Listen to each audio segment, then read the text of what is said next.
Arratsaldeon danori, ongi etorriak 16. Bilboko aste olimpiko honetara. Atsegin handiz, berreskuratzen dugu, ekimen hau pandemiak eragindako parentesia gainditu ondoren. Eta plazera handia da niretzat lehen jardunaldi honetan parte hartuko duten hizlariak aurkeztea. Buenas tardes a todos, bienvenidos a esta 16ª edición de la Semana Olímpica de Bilbao, que con gran gusto recuperamos pues, después del paréntesis provocado por la pandemia. Y para mí es un gran placer poder presentar a los ponentes que hoy tenemos en esta primera jornada. Lehenik eta behin, Sergio Seoane dugu gurekin. Seoane jauna, Euskal Herriko Unibertsitateko ikasle, mugikortasun eta kirol zuzendaria da. Sergio Seoane es el director de movilidad, estudiantes y deportes en la Universidad del País Vasco. Eskerrik asko etortzeagatik, Sergio. Eskerrik asko. Badaukagu gure artean ere, Jesus Gómez Peña, esperientzia handiko kirol kazetaria. Gómez Peñak urte luzez eskaintzen digu txirrindularitzaren aktualitatea El Correo egunkariaren horrietan. Tenemos con nosotros también a Jesús Gómez Peña, un periodista deportivo de larga experiencia que durante muchos años nos ha venido y nos viene ofreciendo en las páginas del Correo la actualidad del deporte del ciclismo. Eskerrik asko, Jesús. Por otro lado, beste aldetik, Luis Solar dugu ere, aste olimpiko honetako zuzendaria eta alma mater, nolabait esatearren, EHUko ikasketa olimpikoen zentroko ordezkaria izanez gain, kirol kudetzailean Euskal Elkartearen bazkide fundatzailea da baita ere.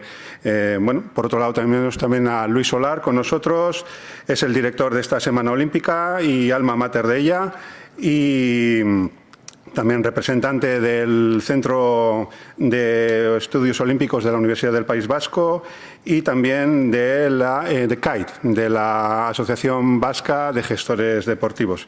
Eskerrik asko, Luis. Eta Jon Redondo etorriko da, espero dugu. Jon Redondo presentzia bebai edukiko dugu Euskal Jaurlaritzako kirol zuzendaria. Eta egun honetan, aipatu behar dugu joan zaigun pertsonalitate handi bat, Joseba Arregi, UPV irakaslea, UPV-ko irakaslea, kultura eta kirol sailburua baita ere, eta IBEF-en sortzearen arduraduna, Goian Bego. Como decíamos, tenemos que citar hoy el fallecimiento de Joseba Arregi, que además de profesor de la Universidad del País Vasco, fue también consejero de Deportes y Cultura en el Gobierno vasco y uno de los impulsores de la creación del Instituto Vasco de Educación Física. Descanse en paz. Besterik gabe, Seoane jaunari emango diot hitza, Bilboko aste olimpiko 16. edizio hau berak aurkez dezan. Sin más, cedo la palabra a Sergio Seoane para que sea él quien presente esta 16ª edición de la Semana Olímpica de Bilbao. Adelante, Sergio. Eskerrik asko, Joseba. Arratsaldeon guztioi eta ongi etorri aste olimpikoko jardunaldi hauetara. Buenas tardes y bienvenidos a todos a las jornadas de la Semana Olímpica. Euskal Herriko Unibertsitatean oso pozik gaude aste olimpikoa ospatzen jarraitzen dugulako, eta Josebak esan duen bezala, honekin 16 edizio daramagu, eta espero dugu urte asko jarraitzea.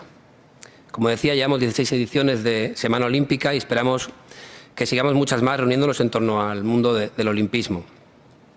Como inaugurador de las jornadas quería hacer un pequeño repaso, del programa que tenemos interesante por delante y comentar algunos temas que seguro que se tratarán en estas jornadas, en estas ponencias.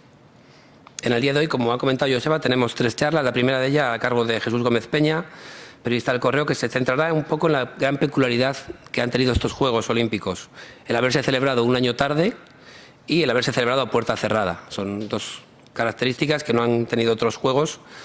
por lo menos en la época reciente que yo conozca, pero creo que son dos características nuevas en los Juegos Olímpicos. La segunda, a cargo de, hemos copiado el mismo adjetivo alma mater de las jornadas, te vas a quedar con la característica esa, Luis Solar, en la que, bueno, desgranará un poco la relación de los espectadores con el olimpismo. La tercera exposición correrá a cargo del director de deportes, Jon Redondo, y versará un poco sobre la actuación global del deporte vasco en Tokio 2021. Para concluir el día tendremos una mesa redonda, a última hora, con Jorge Dueña, seleccionador del equipo femenino de balonmano y moderada por Ana Ramo. El día de mañana, comenzado también a las 5, tendremos una charla impartida por Olach Legarza, aunque me han comunicado que mañana no va a poder venir Olach y la dará, tu nombre era, Jon. Vale, la gerente de Basti no podrá venir y la sustituirá Jon en este caso, sobre la participación femenina vasca en Tokio 2021. Y a continuación, Raúl Martínez de Santos, profesor de la UPV, expondrá una charla titulada Entre Teseo y el gato pardo, que no sabemos qué nos deparará. Para finalizar la jornada contaremos con una nueva mesa redonda moderada por Joseba Fonseca, periodista del mundo deportivo. El último día nos centraremos en el mundo paralímpico, con dos charlas impartidas por Chema Alonso, presidente de Sayatu, y Javier Sandomingo, responsable del área de alto rendimiento de la Federación Vasca de Deporte Adaptado. Y para concluir ese día también con una mesa redonda moderada por Xavier Leicea, profesor en Quirolene. En todas las charlas que vamos a recibir, en estas ponencias que se van a dar y mesas redondas, es de esperar que salgan temas muy interesantes que han dado mucho que hablar durante los Juegos.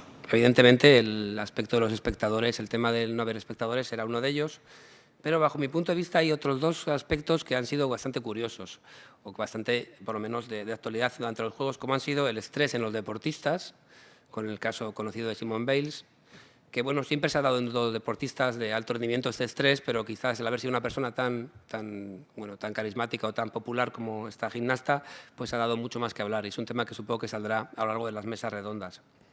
Y además otro tema que me parece cada vez que se da más y que es curioso es el tema de la longevidad.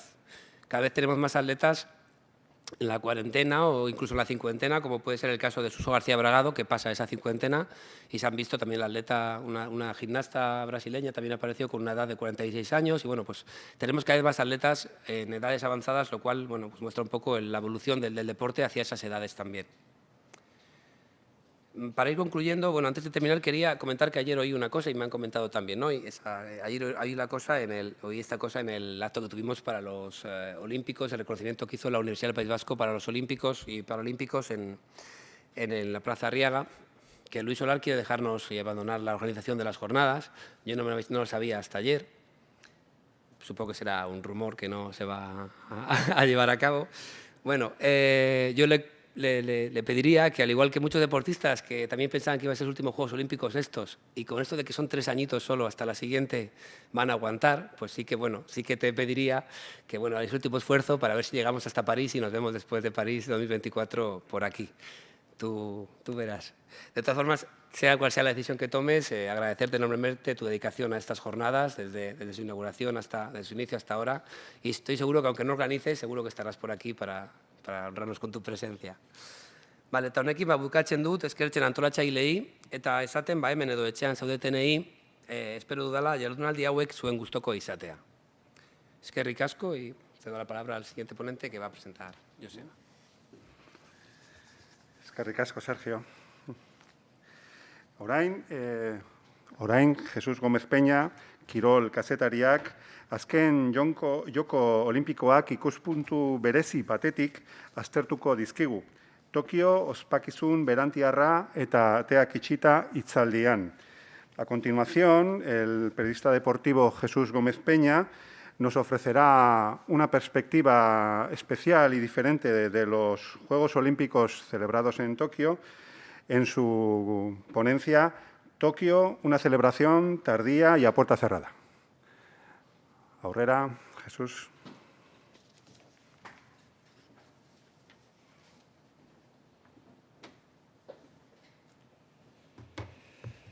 Bueno, buenas tardes a todos.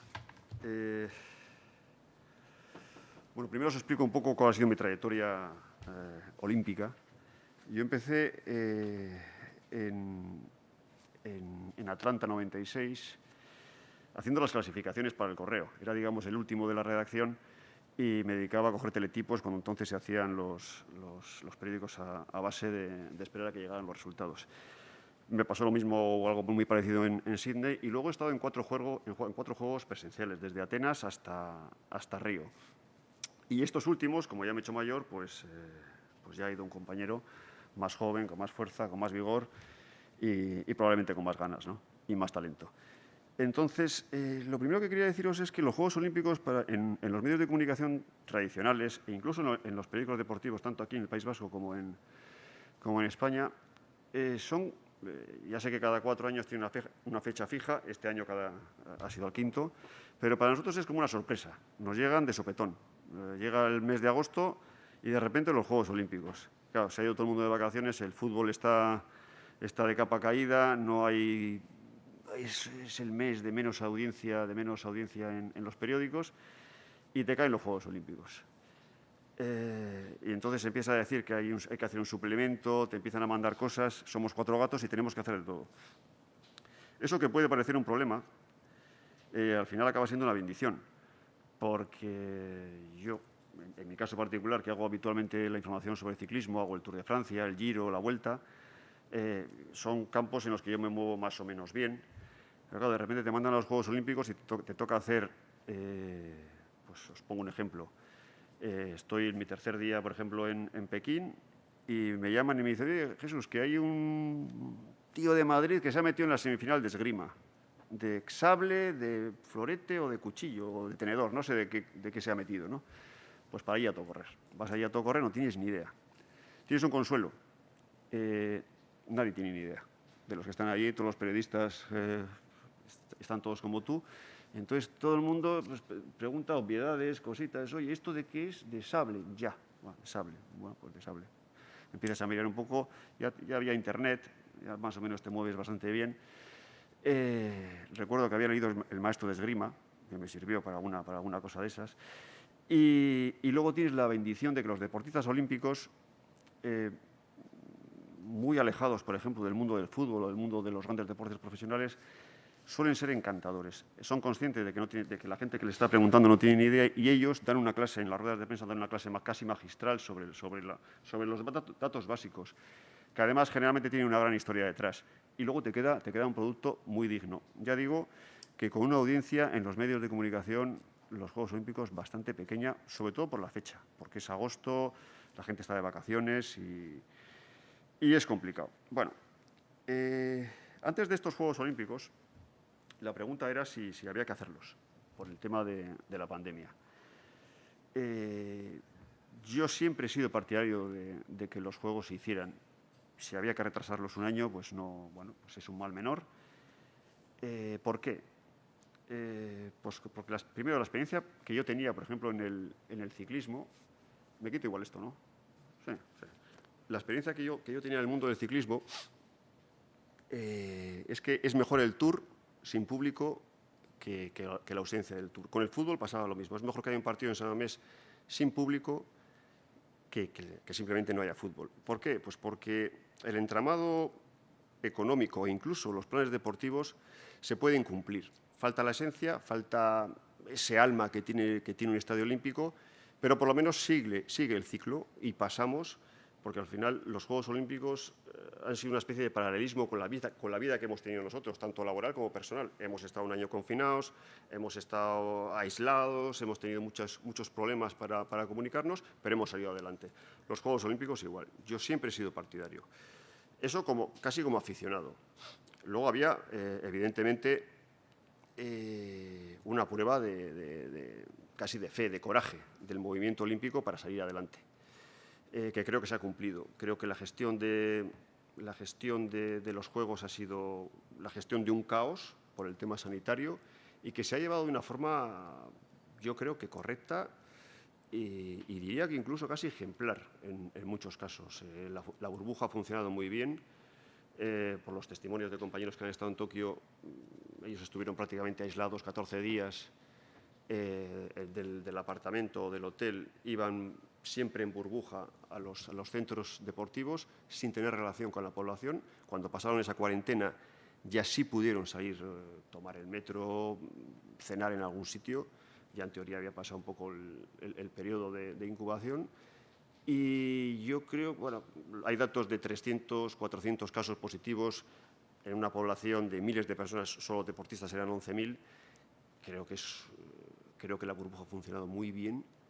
Y los juegos, pese a ese problema de la falta de público, de alma, yo creo que bueno, hay que reconocer que los Juegos Olímpicos son un acontecimiento deportivo hecho para la televisión. Creo que eso es así. No hay, sin la financiación de los derechos audiovisuales, el COI no se podría sostener. La cifra es de unos 3.700 millones de euros de ingresos que tiene el COI, que es prácticamente el 75% de los ingresos totales que tiene. De ahí, además, sale dinero que financia muchos comités olímpicos de países sin mucho nivel deportivo y que pueden tener una representación a partir de esos fondos. Y yo creo que además, los Juegos Olímpicos mandaban un mensaje de cierta esperanza. O sea, todo lo que ha sido no cortar la actividad de cualquier tipo en el mundo, yo creo que nos ha mandado un mensaje de esperanza y de que bueno, podamos mirar con un cierto optimismo pues ya dentro de 3 años a los Juegos de París como a tantos otros acontecimientos. Os decía el tema de la pandemia. Los 4 Juegos presenciales que he hecho yo, que he estado yo, siempre ha tenido problemas porque a Atenas fuimos con la psicosis de los atentados del 11 de septiembre. Había, controles continuamente, pasábamos 1.000 arcos de seguridad y prácticamente estábamos esperando a que hubiera un atentado aprovechando el teatro magnífico que son los Juegos Olímpicos. Al de 10 días o así se relajó bastante la cosa y ya empezamos a circular con cierta normalidad. Esa psicosis terrorista siguió en Pekín, pese a que era, digamos, un país mucho más hermético, mucho más organizado que Atenas, pero sí se notó, sobre todo al principio se notó muchísimo. E incluso en Londres. En Londres también el tema terrorista, por otros atentados posteriores y tal, lo tuvieron muy en cuenta. Y también en Brasil, aunque en ese caso fue por el motivo del mosquito, del Zika, que ahora parece una tontería, pero entonces fue algo, estaba todo el mundo aterrorizado. Todos llegábamos, no había más que vernos a los que no éramos brasileños, porque íbamos continuamente echándonos repelentes de mosquitos. Todas las habitaciones tenían una tela antimosquitos. La primera noche los veías ahí en la tela pegados y te quedabas así. Bueno, el segundo día me tocó hacer el triatlón en una playa. Salió un día nublado, nos metimos en una carpa, todos, y nos comieron los mosquitos vivos. Nos comieron. Entonces, a partir de ese día, yo creo que todo el mundo, le pasaría a todo el mundo, y se nos quitó la tontería del Zika, empezamos a trabajar con normalidad, ya te picaban los mosquitos sin ningún problema, y en Tokio, no voy a decir que ha sido lo mismo, porque el virus es un problema muy, muy serio, pero la gente ha trabajado con bastante normalidad, pasando test continuamente. Había 80.000 test diarios en los Juegos de Tokio, y yo creo que ha sido una prueba de resistencia enorme para el movimiento olímpico, del que yo creo que ha salido muy reforzada. Ha tenido algún efecto secundario, como por ejemplo ha habido deportistas que no han podido acudir, como John Ram, o uno de los favoritos de la pértiga, Sam Kendricks, que no han podido estar porque dieron positivo. Ha habido algún caso más, ¿no? Pero creo que han sido mínimos y que los Juegos Olímpicos han podido salir adelante sin ningún problema. Os comentaba que lo fundamental de los Juegos Olímpicos es la retransmisión televisiva. Los Juegos Olímpicos tienen un presupuesto de unos 13.000 millones de euros, que es una burrada, y yo supongo que en las mesas redondas que va a haber aquí se hablará un poco del gigantismo de los Juegos Olímpicos, ¿no? Además, el país organizador vende su marca, vende su prestigio, lo pone en juego. Es casi una cuestión de Estado, ¿no? Y yo creo que por eso el tema de la puerta cerrada, para los organizadores incluso, fue algo secundario. Fue un mal necesario y, bueno, pues mira, lo asumimos y tiramos hacia adelante, porque lo fundamental es que se vea este acontecimiento en 200 países, que es más o menos la representación que había en los Juegos Olímpicos. Y eso lo han conseguido. Han tenido los peores datos de audiencia de los últimos Juegos, ¿no? Peores que Río y bastante peores que los anteriores. También es verdad que el horario de Tokio ayuda muy poco.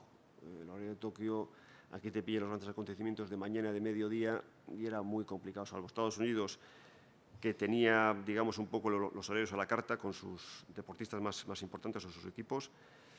El horario hace mucho daño al tema de las retransmisiones, ¿no? Pero bueno, yo creo que lo han sacado bastante bien. Y hay que tener en cuenta, además, que la tendencia es a ver menos televisión cada vez.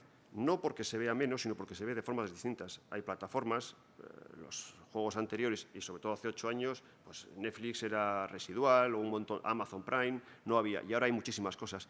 Y están el seguimiento digital, que ese sí ha aumentado. El seguimiento de las redes sociales, el seguimiento, comentarios. Entonces, lo que baja por un lado, sube por el otro. Esa es una tendencia que yo creo que se va a repetir en los próximos Juegos Olímpicos. Que además, yo creo que van a ser cada vez más digitales. Se nota un poco en la filosofía de los últimos cambios que está imponiendo el Comité Olímpico Internacional, el tema de incluir juegos, deportes casi infantiles o de adolescentes, por ejemplo, el skate, que ha tenido campeones olímpicos de 12 y 13 años. Yo creo que por ahí va un poco el futuro. En París va a haber breakdance. Bueno, ese tipo de cosas yo creo que van a ir sumándose y es probable que pronto veamos ya deportes absolutamente digitales. Ya hay campeonatos de competiciones a través del ordenador.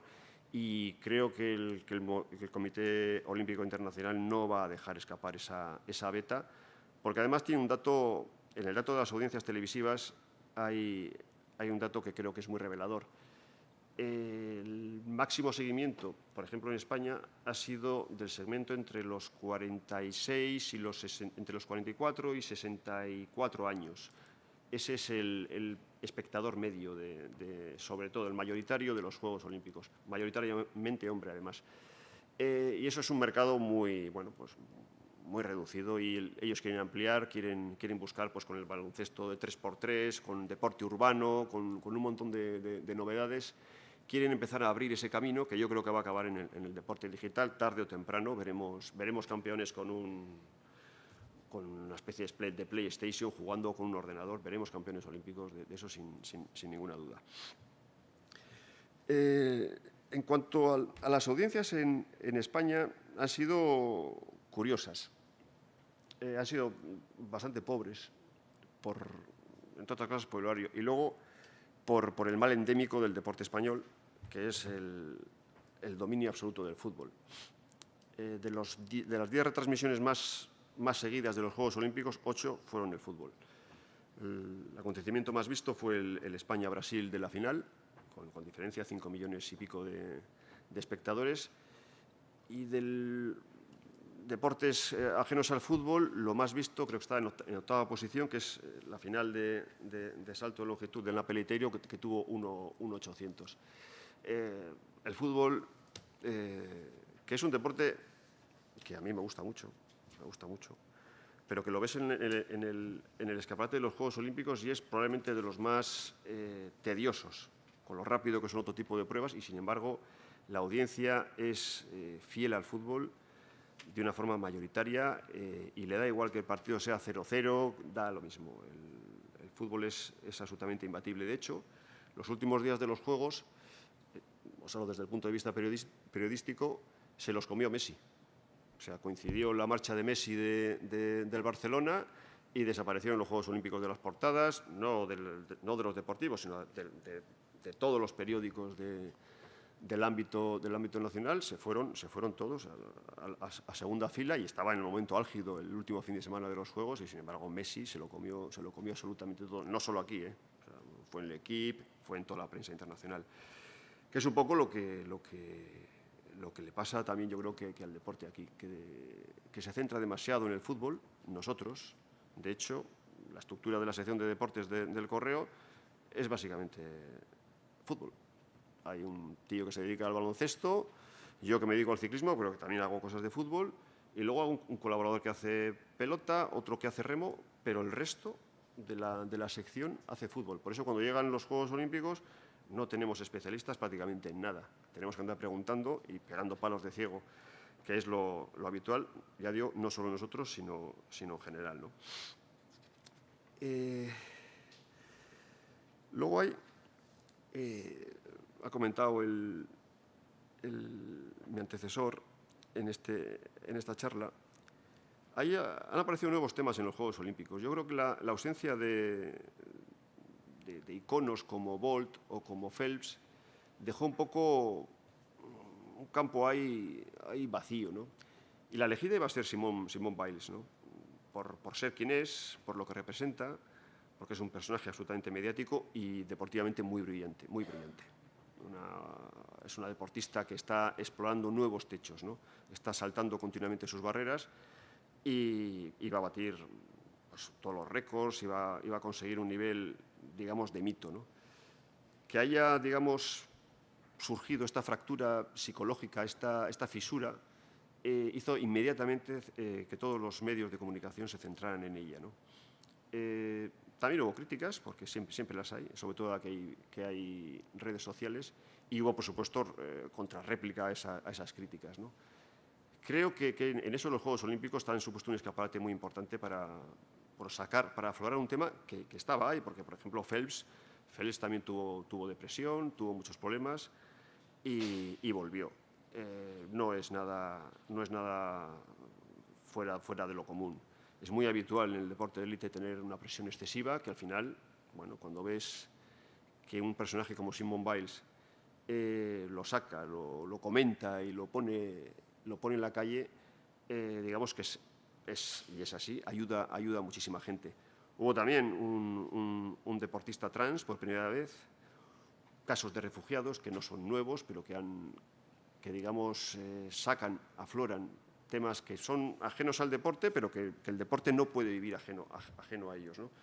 Y yo creo que los Juegos Olímpicos hacen una labor muy importante y por eso es otro de los motivos por los que yo creo que es mejor siempre celebrar los Juegos Olímpicos que no celebrarlos. Los Juegos Olímpicos siempre han tenido problemas. Antes me he referido a algunos, el tema de los atentados terroristas, pero bueno, en Múnich hubo una masacre. O sea, antes de la Segunda Guerra Mundial, la figura de Jesse Owens tuvo muchos problemas en Berlín. Digamos que los Juegos Olímpicos siempre, como son un acontecimiento extraordinario y que pone la lupa sobre ellos, siempre han sido, digamos, una especie de campo de batalla para muchas cosas. Y en este caso, que lo ha sido contra una pandemia, creo que han salido, digamos, muy reforzados y que han mandado un mensaje de esperanza, de fuerza, incluso de coraje al mundo, sobre todo de cara a futuros problemas que probablemente vengan, porque los Juegos Olímpicos, ya digo, siempre van asociados a efectos secundarios de este tipo, ¿no? Bueno, sí quería hacer una pequeña referencia a la actuación española. Cuando en los 4 Juegos que yo he estado, España sacó 20 medallas en Atenas, 19 en Pekín, 18 en Londres y 17 en Río, que son las que ha sacado ahora en Tokio. Digamos que mantiene un nivel estable. Sinceramente, para el presupuesto que se dedica en España al deporte olímpico, creo que es un resultado extraordinario, porque este país no tiene esa cultura deportiva que hace falta para destacar en los Juegos Olímpicos. Se ha comparado el deporte español con Italia, que ha sacado 40 medallas, 10 de oro, y no tiene nada que ver. En un año Italia se gasta lo que España en un ciclo olímpico.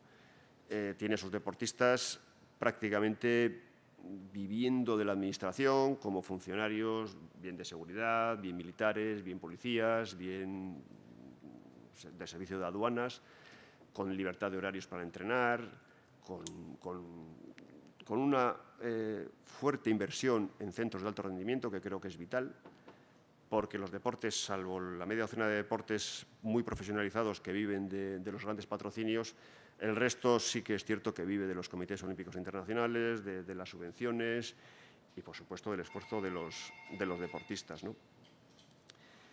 Y, hombre, de las 17 medallas, las 3 de oro, que creo que abre otro debate también, 2 de ellas son en deportes nuevos, como es la escalada, el otro es el karate, en el apartado de las katas, y luego en el tiro olímpico. Todas con un mérito absoluto y el que yo no voy a restar nada. O sea, son medallas de oro de todos los quilates posibles. Pero el deporte español sigue sin medallas de oro en los grandes acontecimientos. No ha tenido medallas en natación, ha tenido un bronce en atletismo y ha tenido una medalla también en gimnasia, que son un poco lo que es el tronco del movimiento olímpico. Y, sin embargo, este país estaba más pendiente de la final de Brasil-España, ¿no? Yo creo que ese es un tema ya estructural, difícil de resolver, sobre todo en tiempos de crisis, más allá de alguna promesa electoral de que va a haber más inversión en deporte. Es muy complicado. Yo creo que en los próximos Juegos probablemente rondaremos las 18, pues entre 15 y 20 medallas, que es un poco lo que ahora mismo se puede dar, porque además muchas de ellas van a venir de deportes que poco tienen que ver con el olimpismo.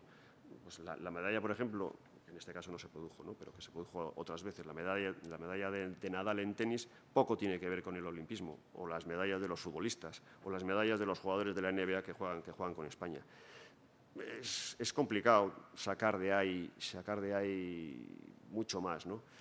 Pero bueno, es el reflejo de esta sociedad, es el reflejo, y es mea culpa de la propia prensa, que nos dedicamos un 85% al fútbol, y luego llegan los Juegos Olímpicos y, como decía al principio, y nos llegan por sorpresa, ¿no? Y eso al final pues tiene todos estos efectos secundarios. Os quería también, ya que estoy aquí, dar un poco la versión personal que tengo yo como periodista de los Juegos Olímpicos.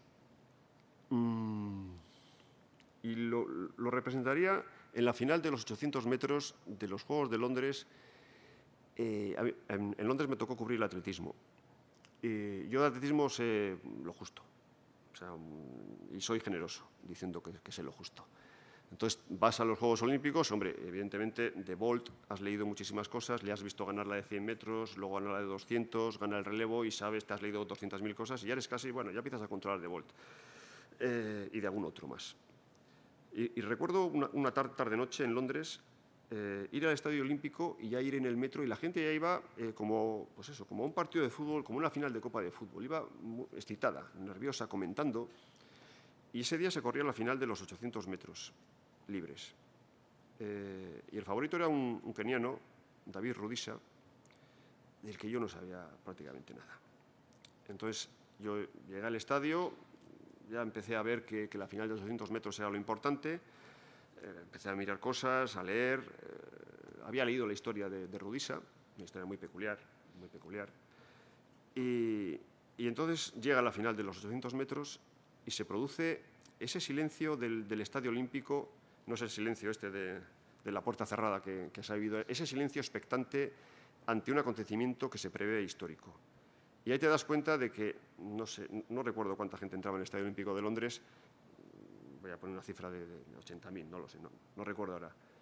De los 80.000 que estaban allí sabían más que yo de Rudisha, de la prueba de 800 metros, que es una prueba mítica en el atletismo británico, de la época de Coe y de Ovet, y para ellos aquello era como una ceremonia absoluta del olimpismo, ¿no? La final fue emocionante. Del silencio, en cuanto sonó el disparo, el público empezó a chillar enfervorecido. Rudisha convirtió una prueba de medio fondo en una prueba de velocidad. Salió a toda leche y acabó a toda leche. Dio 2 vueltas al estadio a toda pastilla, no le pudieron remontar, lo nunca visto. O sea, porque es una prueba en la que, siendo rápida, siempre hay un punto de táctica. Aquí no hubo táctica. O sea, fue como los 100 metros. Salió y durante ese minuto 40 que dura esa prueba, el estadio fue una sensación de absoluto deporte. Yo creo que el deporte es eso. O sea, el deporte fue ese minuto 40 que Rudisa tarda en dar 2 vueltas y convierte el estadio en una especie de comunión, me convierte a mí. O sea, que era digamos, una especie de astronauta que había llegado allí a aquel planeta y me hizo un fanático de Rudisa, de la prueba de 800, de todo aquello, ¿no? Y los Juegos Olímpicos tienen esas cosas, que sacan historias que para la prensa escrita son maravillosas, por supuesto para las televisiones. Recuerdo, por ejemplo, en Río de Janeiro me tocó hacer natación. Si de atletismo sé poco, de natación tengo que ir con manguitos prácticamente a la piscina. No tienes ni idea, sabes algo de Mireia, porque había hecho también en Londres la natación y te acuerdas, sabes de Phelps, pero no sabes de natación, no sabes de técnica, no sabes de prácticamente nada. También es verdad que tu público generalmente no tiene mucha idea de lo que quiere es conocer la historia. Entonces no te metes en temas técnicos, pero sí te metes en temas personales. Final de 50 metros, a la que no le estás haciendo ni caso porque estás preparando la semifinal de Mireia Belmonte. Final de 50 metros. Sale un francés, Manadou, que es el favorito. Manadou es como una estatua griega, 2 metros de tío perfecto.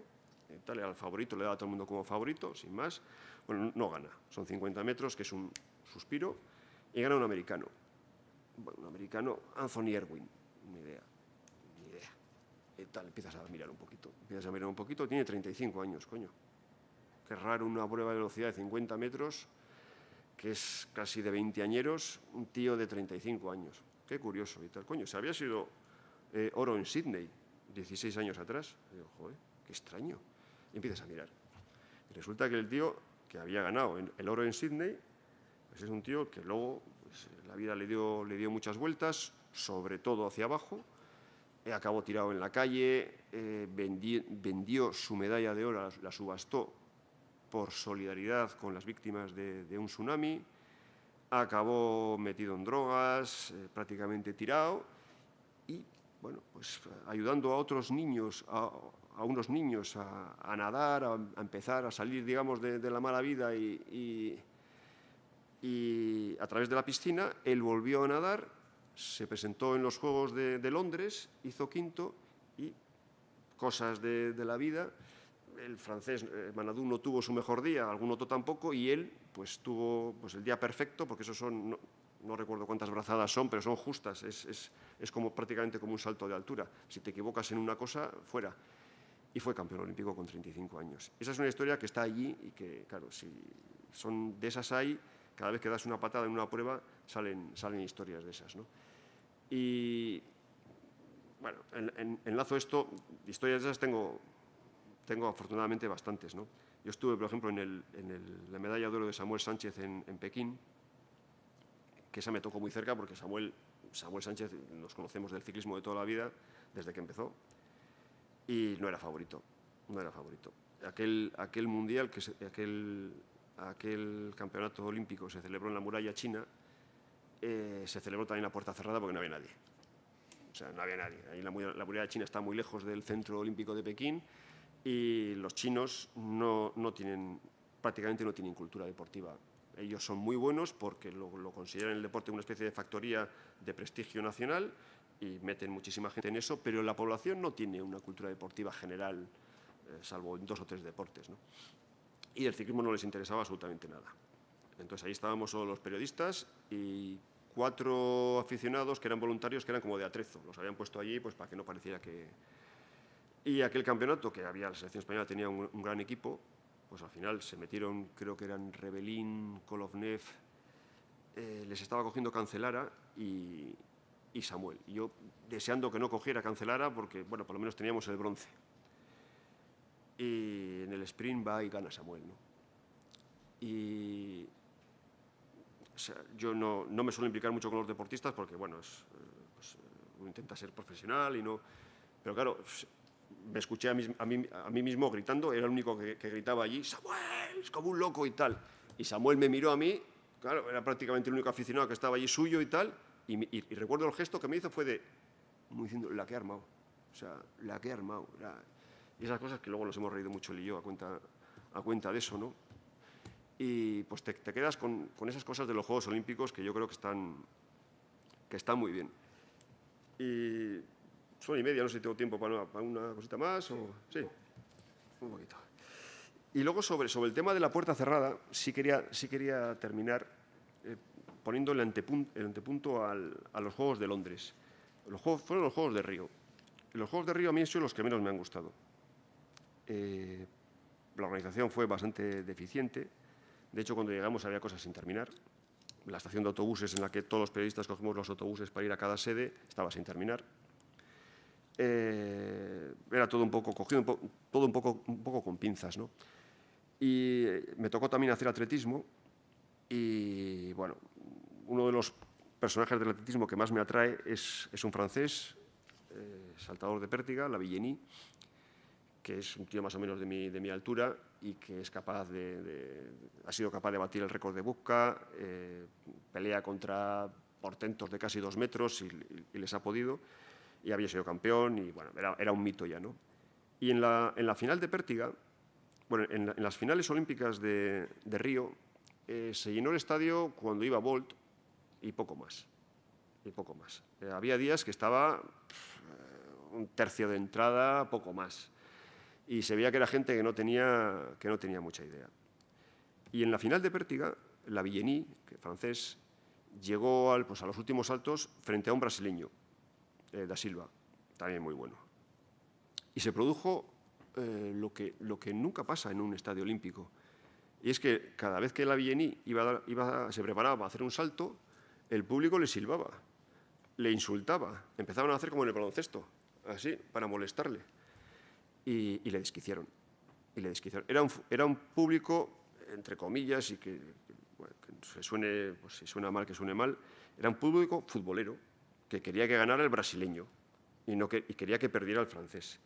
Y Lavillenie, en una de las escenas más tristes que yo he visto, acabó llorando. No por la plata, que al final fue plata, sino por la sensación de estar en un sitio que no merecía tener una final olímpica. Y yo creo que eso el movimiento olímpico también tiene que mirarlo, ¿no? Tiene que mirarlo porque además creo que vamos por el gigantismo, porque si los Juegos de Tokio han costado 13.000 millones de euros, pues probablemente los de París, aunque dicen que van a reducir, ya veremos, andarán por ahí y quizá los siguientes o dentro de, pues acabarán, es que si no, con ese nivel de presupuesto vamos a acabar haciendo juegos en Qatar, en Abu Dhabi, en sitios así. Y yo creo que hay que recuperar un poco esa esencia, no voy a decir original porque ya es imposible, pero sí que hay que recuperar un poco esa esencia del olimpismo, de ser más cercano y de tener esa cultura un poco más general, más allá de los dos deportes, digamos, locales o nacionales, ¿no?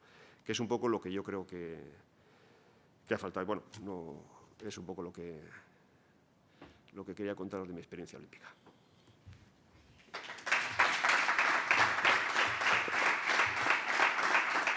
Eskerrik asko, Jesús, tanto por tus reflexiones como por esas vivencias que nos has contado con tanta cercanía, que nos han hecho, pues a los que no hemos tenido la fortuna, ¿no?, de vivir in situ presencialmente unos Juegos Olímpicos, nos han hecho un poco compartir esas sensaciones, ¿no?, que tú viviste en esos momentos. Eskerrik asko.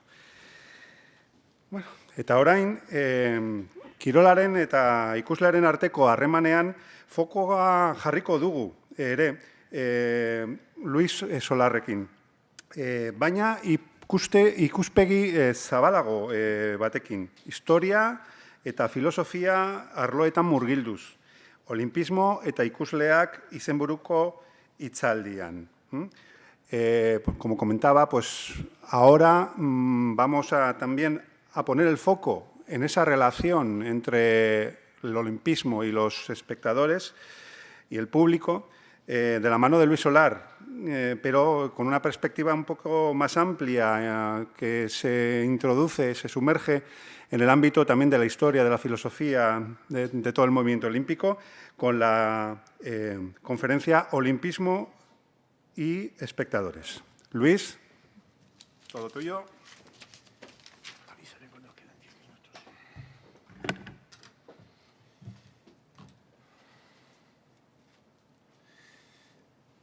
Arratsaldeon Danori.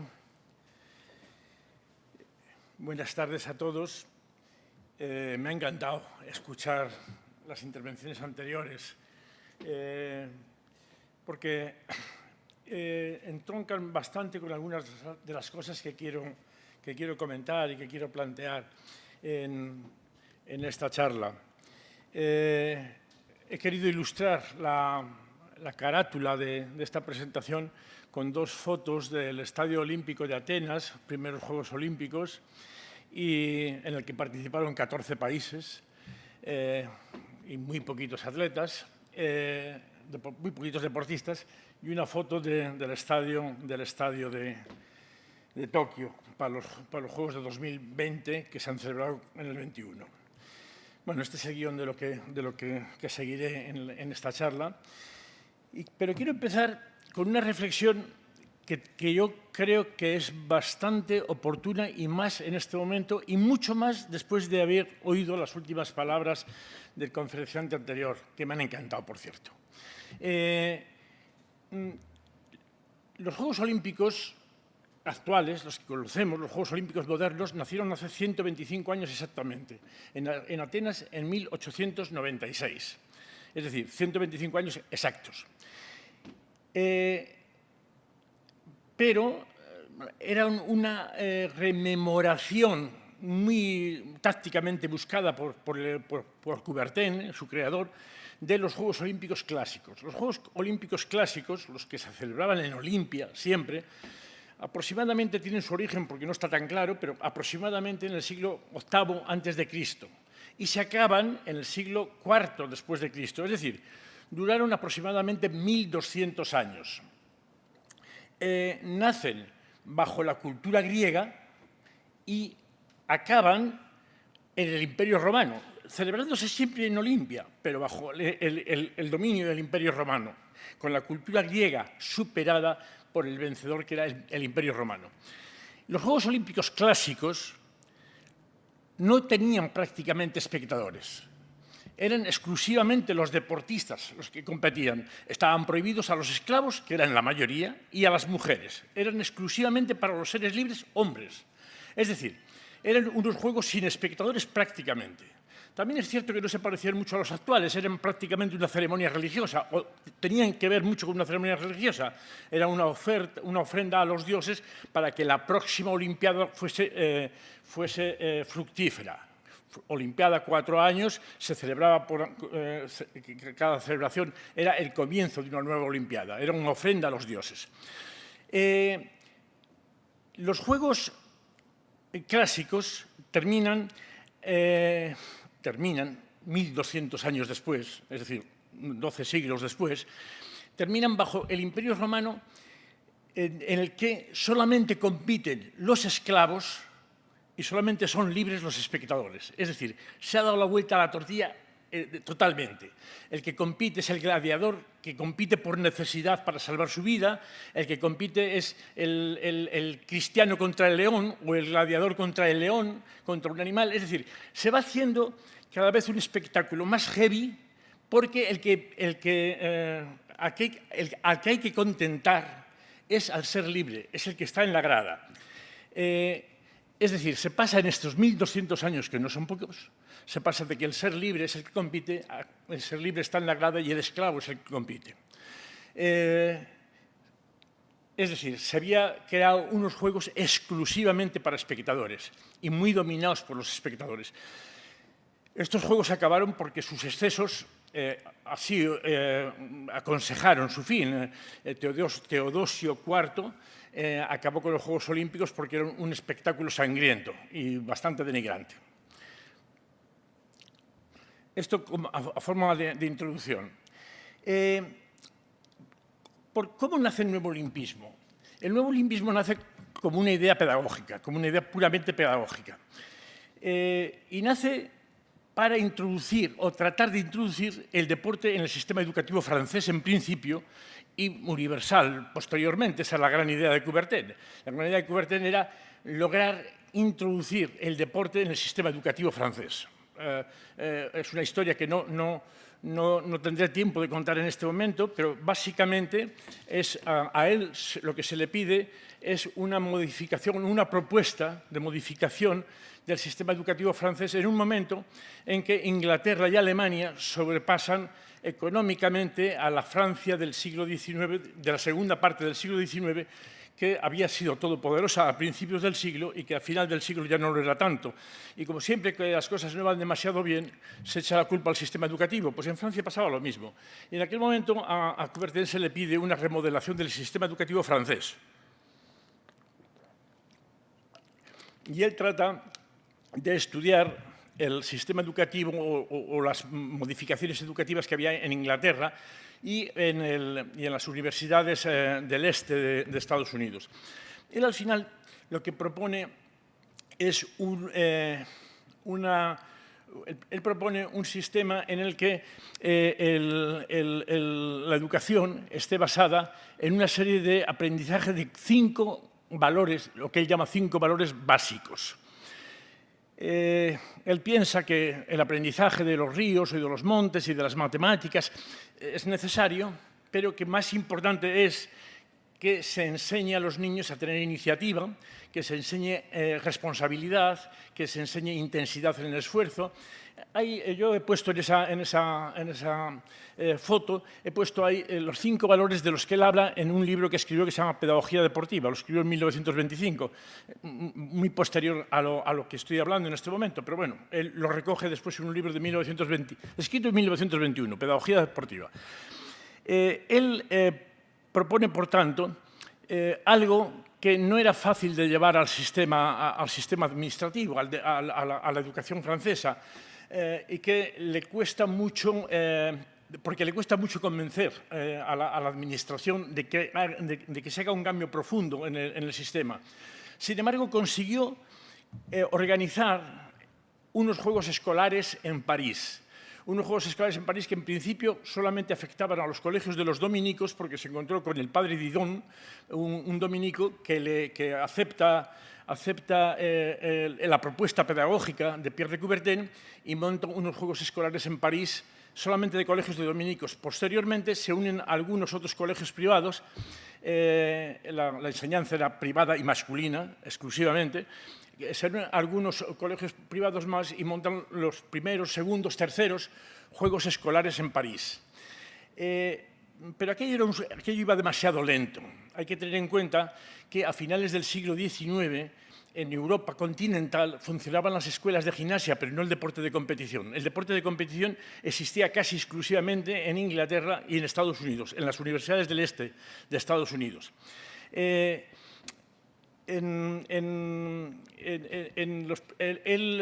un momento determinado, en el año 1894, crea un congreso de pedagogía deportiva, así se llamó, un congreso de pedagogía deportiva en la Sorbona, y en uno de los puntos de ese congreso, el cuarto o quinto punto, casi al final, propone la recreación de los Juegos Olímpicos. Bueno, aquello se aprobó, pero nadie sabía muy bien lo que era. Los Juegos Olímpicos, desde el siglo IV, y estamos hablando del siglo XIX, no existían. Es decir, hacía 1500 años que no había Juegos Olímpicos. Entonces, se aprueban los Juegos Olímpicos e incluso en aquel congreso se elige a un presidente del Comité Olímpico Internacional que en ese momento se monta. Era Demetrios Vikelas, el primer presidente, un griego, y se decide que los primeros Juegos Olímpicos se hagan 2 años más tarde en Grecia. De esta forma se inician los nuevos Juegos Olímpicos, los Juegos Olímpicos actuales. Y se inician con una idea puramente pedagógica. Era un instrumento para popularizar el deporte. Exclusivamente un instrumento para popularizar, hacer popular el deporte y que fuese conocido, para poder ser introducido en el sistema educativo. De tal forma es así que la propuesta de Coubertin, que se llevó a cabo durante prácticamente 60 años, era cada 4 años Juegos Olímpicos, cada 4 años en medio de los Juegos Olímpicos, es decir, 2 años después de cada juego, congreso pedagógico, en el que se evaluaban los juegos anteriores y la repercusión que habían tenido. Para Coubertin había una idea básica en el olimpismo, y era el concepto de euritmia, que era la conexión del deportista con el espectador, la armonía del deportista con el espectador, porque en definitiva el deportista tenía la misión de conquistar al espectador para que el espectador hiciese deporte. No tenía otro sentido. Había que hacer que hubiese cada vez más deportistas. Era una forma de publicidad. Bueno, él después lo adorna con una serie de cosas. Por ejemplo, él siempre pensó que los Juegos Olímpicos clásicos habían durado tanto tiempo por su idea de religiosidad, por su idea de trascendencia, por su idea filosófica detrás de los Juegos, y eso es lo que a esas ideas de tregua, de paz, de la bandera olímpica, etcétera, son ideas que tratan todas ellas de hacer un poco más trascendente la idea pedagógica. El concepto del amateurismo en los Juegos Olímpicos es muy curioso, sobre todo cuando se lee a Coubertin. Nosotros hemos considerado profesional al que cobra, amateur al que no cobra. La idea es un poco más compleja para él. No se trata de cobrar o no cobrar, sino de para quién actúas. Si actúas para ti mismo o actúas para otro. Eres un profesional si el objeto de tu acción es el espectador. Eres un amateur si el objeto de tu acción eres tú mismo. Es decir, el deportista tiene que actuar para sí mismo. De hecho, el tema de la representación por países nunca le gustó demasiado. El deportista se representaba a sí mismo. Es cierto que los países, la representación de países le ayudó mucho a difundir la idea. Pero el tema de la representatividad era algo que no le gustaba demasiado. Y el concepto de amateur era para él importante, pero en el sentido de actuar para mí mismo y representarme a mí mismo como deportista y no a nadie. Ciertamente ahora los deportistas con las selecciones nacionales, etcétera, teóricamente representan a sus federaciones, a entes privados. En los Juegos Olímpicos el tema queda un poco más difundido, más difuminado, porque representan a su Comité Olímpico Nacional, desfilan bajo una bandera de cada país, queda un poco más difuminado. Ciertamente son elegidos por sus federaciones, con unos mínimos, etcétera, pero es un poco más difuminado. El ideal del amateur es aquel que no representa a nadie, sino a sí mismo, en la filosofía de Coubertin. Bueno, continúo un poquito más. En el año 1912 se celebraron los quintos Juegos Olímpicos. Primero fue Atenas, después fue París en 1900, después fue en 1904 San Luis en Estados Unidos, después fue en 1908 los primeros Juegos Olímpicos de Londres, que es la única ciudad que ha tenido 3 Juegos Olímpicos. Pero los primeros grandes Juegos Olímpicos de verdad son los de 1912, los de Estocolmo. Fue un salto espectacular en la cantidad de espectadores, en la cantidad de países que participaron. Fueron los primeros grandes y en los primeros que se empezó a ver una idea de gigantismo. Empezaron a asustar un poquito a los promotores de la idea.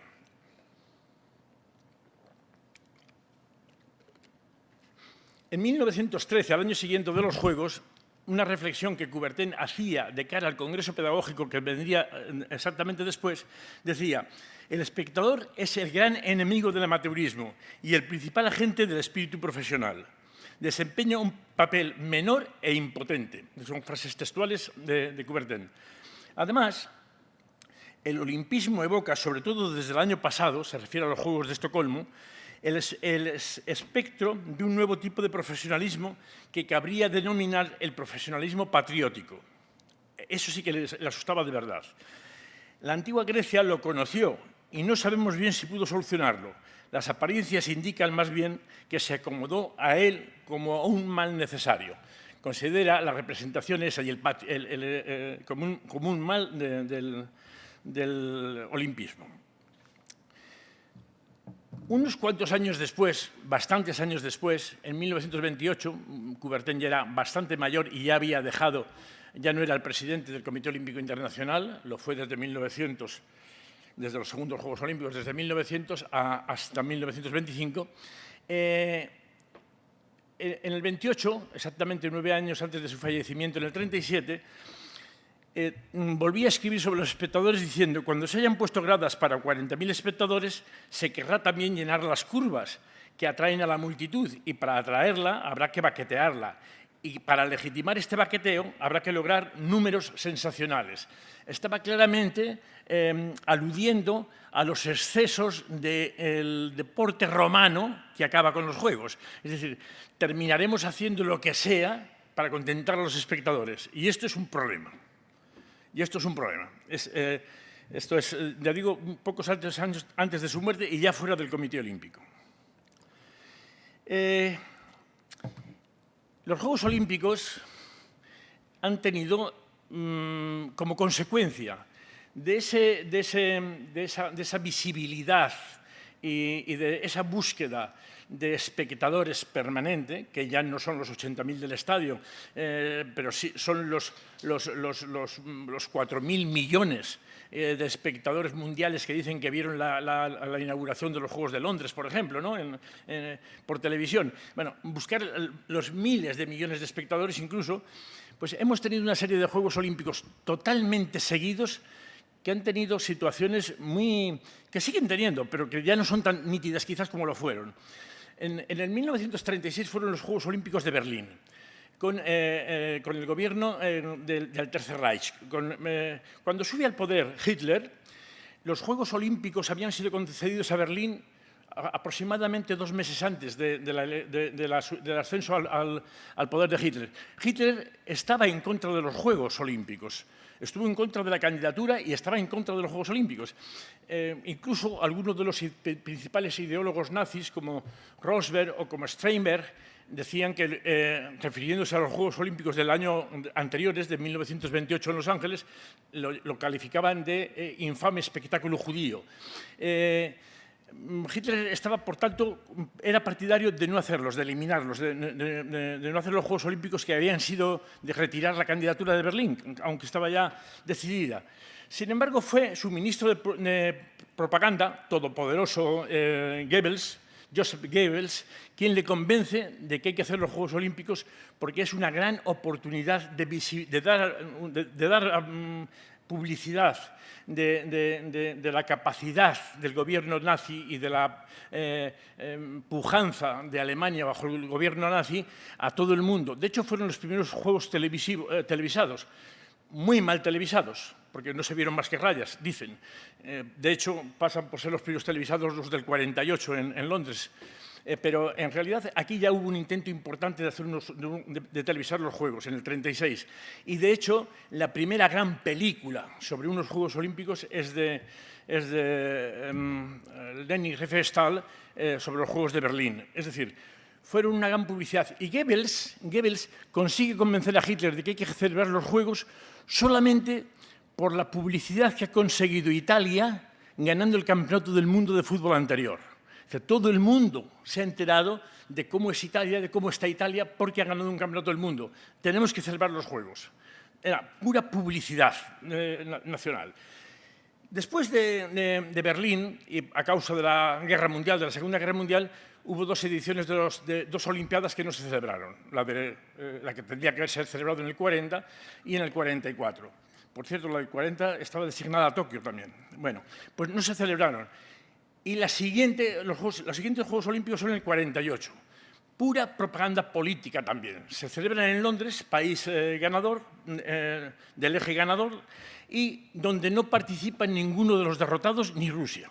Es decir, no participan los de los países Alemania y sus aliados no participaron, ni Rusia tampoco. Es decir, eran unos juegos en los que fue una especie de festival, bueno, también se les llama los Juegos de la Tristeza o los Juegos del Hambre, porque se hicieron unas circunstancias económicas muy precarias, pero era nuevamente una publicidad del vencedor. En Helsinki, el 52, son los primeros Juegos Olímpicos en los que Finlandia compite con bandera propia. Hasta entonces habían participado sus deportistas bajo bandera rusa. Aquí participan como país independiente. Por eso se le otorgan los Juegos a Helsinki. Es decir, el país se ha logrado la independencia del opresor que encima está en el otro lado, ¿no? Del telón. Melbourne son los primeros Juegos Olímpicos de Australia y también los primeros del hemisferio sur. Era también un empeño de Australia de darse a conocer al mundo. Roma 1960 son los primeros Juegos Olímpicos de Roma después de un fiasco tremendo en 1908, cuando 2 meses antes de los Juegos Olímpicos retiró su candidatura. Se había convertido Italia no solamente en un perdedor de la Segunda Guerra Mundial, sino en un país maldito para el olimpismo. Y los Juegos de Roma era una reivindicación de Italia con respecto al mundo. Tokio 1964 son los Juegos, dicen, de la explosión económica de la guerra Puma-Adidas, una guerra tremenda que tiene una repercusión en el deporte como no os podéis ni imaginar. La ha tenido, como no os podéis ni imaginar. Bueno, pues esa guerra empieza ahí. Es una guerra familiar y una guerra de poder. Bueno, pues comienza en ese momento. Y después ya vienen los tristes Juegos Olímpicos que yo los he puesto aquí bajo el título de Sangre y Boicots. México 68, la matanza televisada de la Plaza de las Tres Culturas por protesta estudiantil del año 68, justamente antes de los Juegos. Son los Juegos también del Black Power, es decir, son juegos muy reivindicativos. Los de Múnich el 72, con la matanza del Septiembre Negro, que también se ha comentado, del grupo palestino del Septiembre Negro, en el que terminan secuestrando a los atletas israelíes y acaba con una matanza en el aeropuerto. En Montreal 76, el boicot completo de los países africanos, liderado por Idi Amin Dada. El boicot también de China a la China comunista, a la presencia de China de Formosa, de la China nacionalista. En fin, los Juegos de Moscú, boicoteados por Estados Unidos y por los países occidentales, liderado en aquel momento por Jimmy Carter, el boicot, y la respuesta rusa en el 82 de Andrei Gromyko, boicoteando los Juegos por parte del bloque del Este, boicoteando los Juegos de Los Ángeles. Quizás el gran mérito de Samaranch haya sido, porque Samaranch entra como presidente del Comité Olímpico Internacional en 1980 y ya se encuentra con el nombramiento, con los Juegos de Los Ángeles en marcha, sea haber normalizado eso, haber normalizado las siguientes ediciones y haber dotado al Comité Olímpico Internacional de presupuesto suficiente como para hacer unos Juegos, un Comité Olímpico no dependiente. Ese puede ser el gran mérito, pero el gran demérito es que desde entonces a ahora los Juegos se han dedicado a contentar absolutamente no solamente al organizador, sino también al espectador.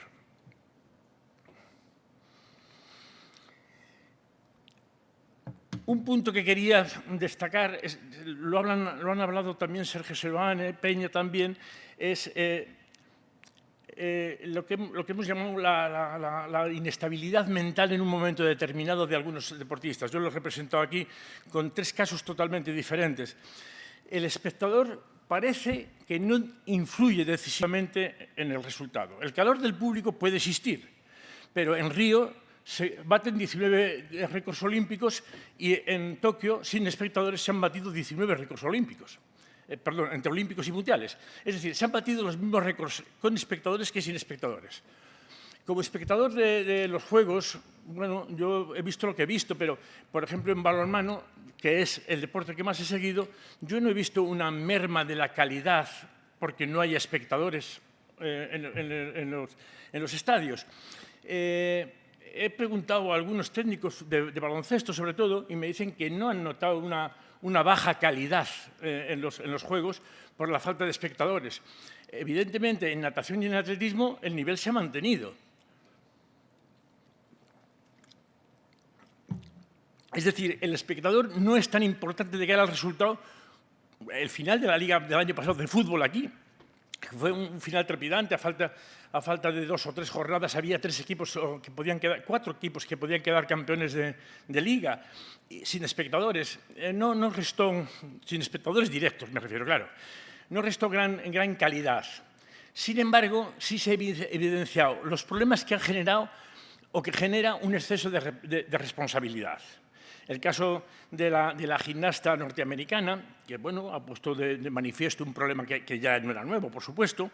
El caso de Osaka, de la tenista japonesa, que ya se había retirado en Roland Garros, pero que aquí hace algo parecido porque no puede con la responsabilidad en un momento determinado, y así lo dice además. O el caso, para mí muy paradigmático, de dos atletas que se niegan a competir por la medalla y que aceptan una propuesta de ser los dos oro, pues porque... ¿Por qué? No lo sé. A mi juicio, por miedo a competir. Porque en realidad el reglamento, y aquí algún juez de atletismo tenemos en la sala, el reglamento dice que no puede darse esa situación de empate, que tiene que haber un ganador. Es decir, pueden seguir saltando hasta que haya un ganador, pero deciden que no. No sé exactamente por qué. También creo que es un exceso de responsabilidad en un momento determinado, no lo sé. Los dos saltadores de altura, el catarí y el italiano.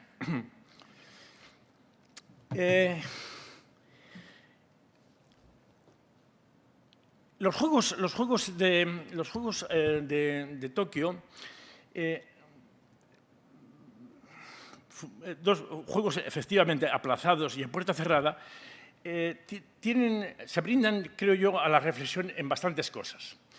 Yo he querido destacar aquí 4, seguramente hay muchas más, y ustedes seguro que conocen algunas, aceptarían alguna reflexión sobre algún tema más. Son juegos que no se han celebrado. La palabra celebración era como una especie de cuestión maldita. Tanto en la presentación en la jornada inaugural, en la presentación de los Juegos, se huyó del término, se huía decididamente del término celebración. Los Juegos Olímpicos siempre se han celebrado, es una celebración. Aquí se huía de esa palabra, era una palabra maldita.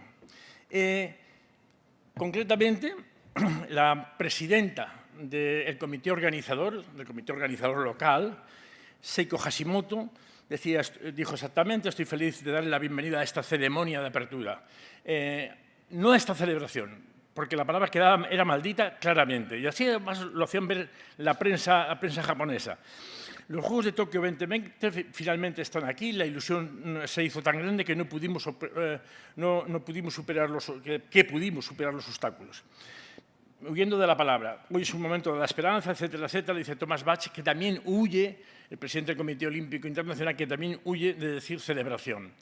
Y, bueno, el emperador japonés declaró el inicio del 32ª edición de las Olimpiadas, de la 32ª edición de las Olimpiadas, no de la celebración de la olímpica.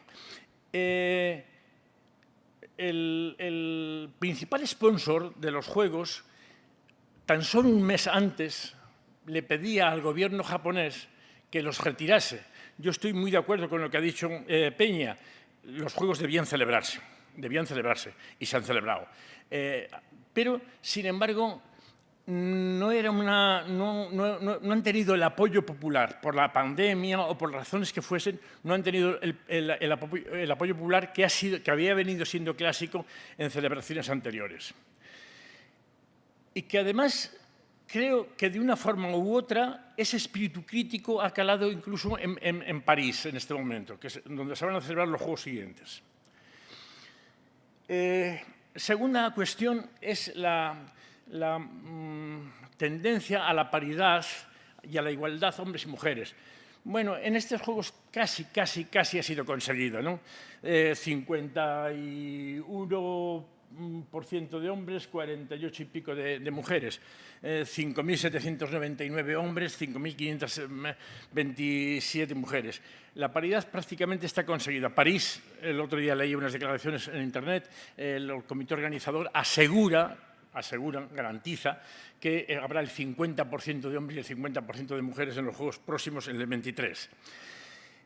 Bueno, aquí he puesto una pequeña los primeros Juegos, una comparativa de 100 años de transición, ¿no? Desde los Juegos de 1900 a los del 2000 en Sydney, pues bueno, pues se ve que se pasa de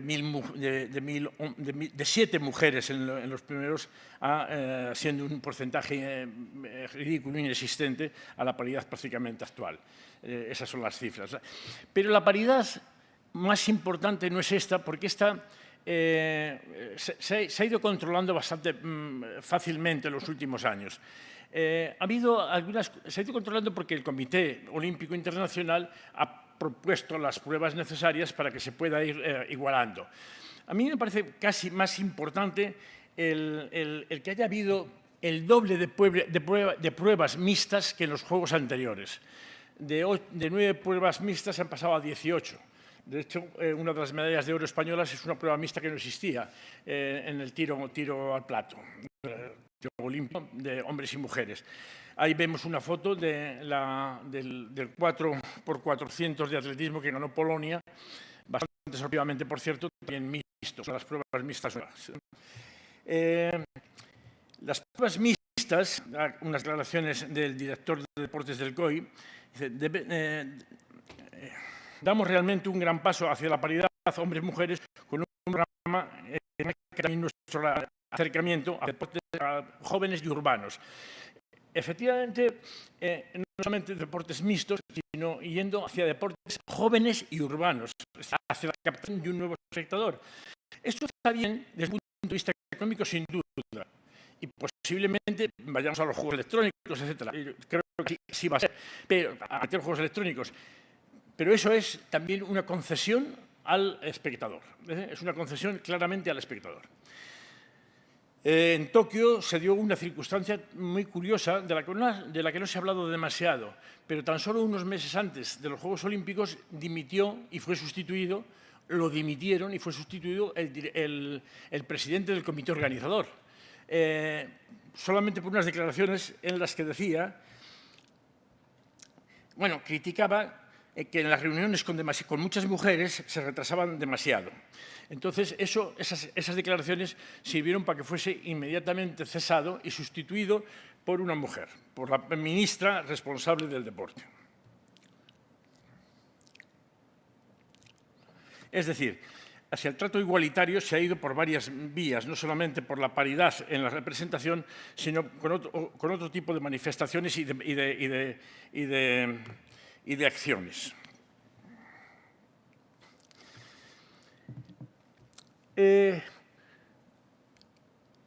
La relación del medallero con la evolución social del deporte, y no sé si me estoy expresando demasiado bien, también me parece curiosa.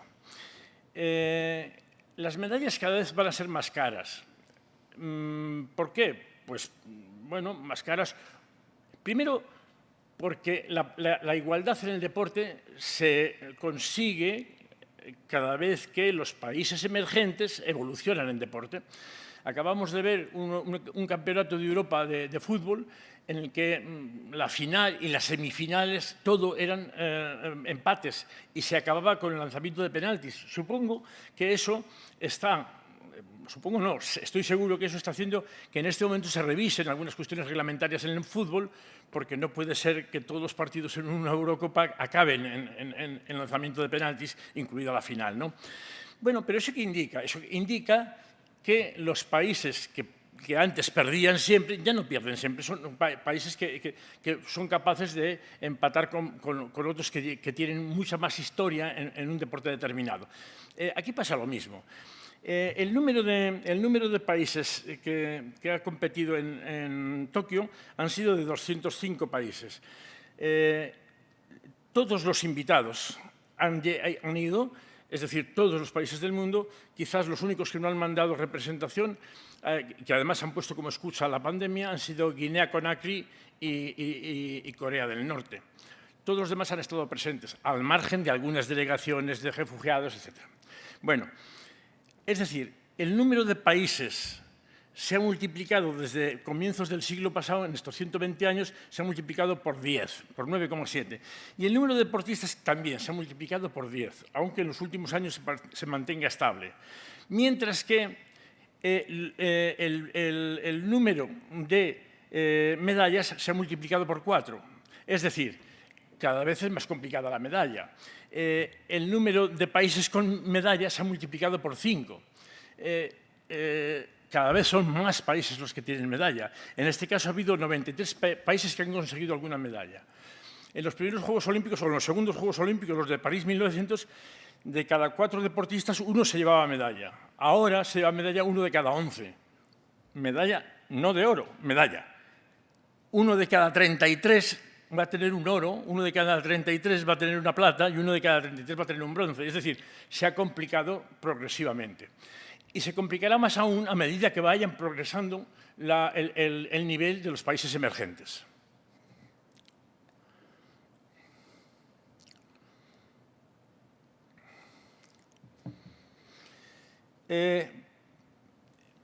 Una cuestión de un cierto interés que también, a la que también ha aludido quien me ha precedido. Es muy difícil saber cuál es el presupuesto de unos Juegos Olímpicos. De hecho, te metes en Internet y tienes opiniones para todos los gustos. Las del Comité Olímpico Internacional tiene su baremo, el comité organizador el suyo. Pero bueno, las cifras que yo pongo aquí son más o menos aproximadas. En Atenas 2004 el presupuesto fue de unos 10.000 millones. En Beijing es absolutamente desconocido, pero desmadrado. Hay quien habla de 30.000 millones, hay quien habla de 40.000 millones. Lo de Beijing fue una absoluta locura. De hecho, ahora mismo, cuando se habla de los elefantes blancos, que es una forma de referirse a las grandes instalaciones que no sirven para nada, el gran elefante blanco del deporte sigue siendo el Nido de Pájaro, quizás el estadio más fabuloso que se haya construido jamás, por lo menos hasta ese momento, desde luego lo era. Y el Nido de Pájaro se ha abierto, el famoso Estadio Olímpico de Beijing, el Nido de Pájaro, entre el 2008 y el 2012 se había abierto en 4 ocasiones. En 4 ocasiones. A una por año. Es decir, un elefante blanco, es decir, algo que no sirve exactamente para casi nada. En Londres los Juegos estuvieron en torno a los 15.000 millones, de los cuales ellos siempre han hablado de una importante recuperación de ese dinero. Pero bueno, en torno a los 15.000 millones. Río de Janeiro en torno a los 13.000 millones, Tokio en torno a los 15.000 millones. Bueno, todos han partido de un presupuesto mucho más bajo y han terminado donde han acabado. Por eso es muy difícil saber cuál es su presupuesto real. ¿Cuál es su presupuesto real?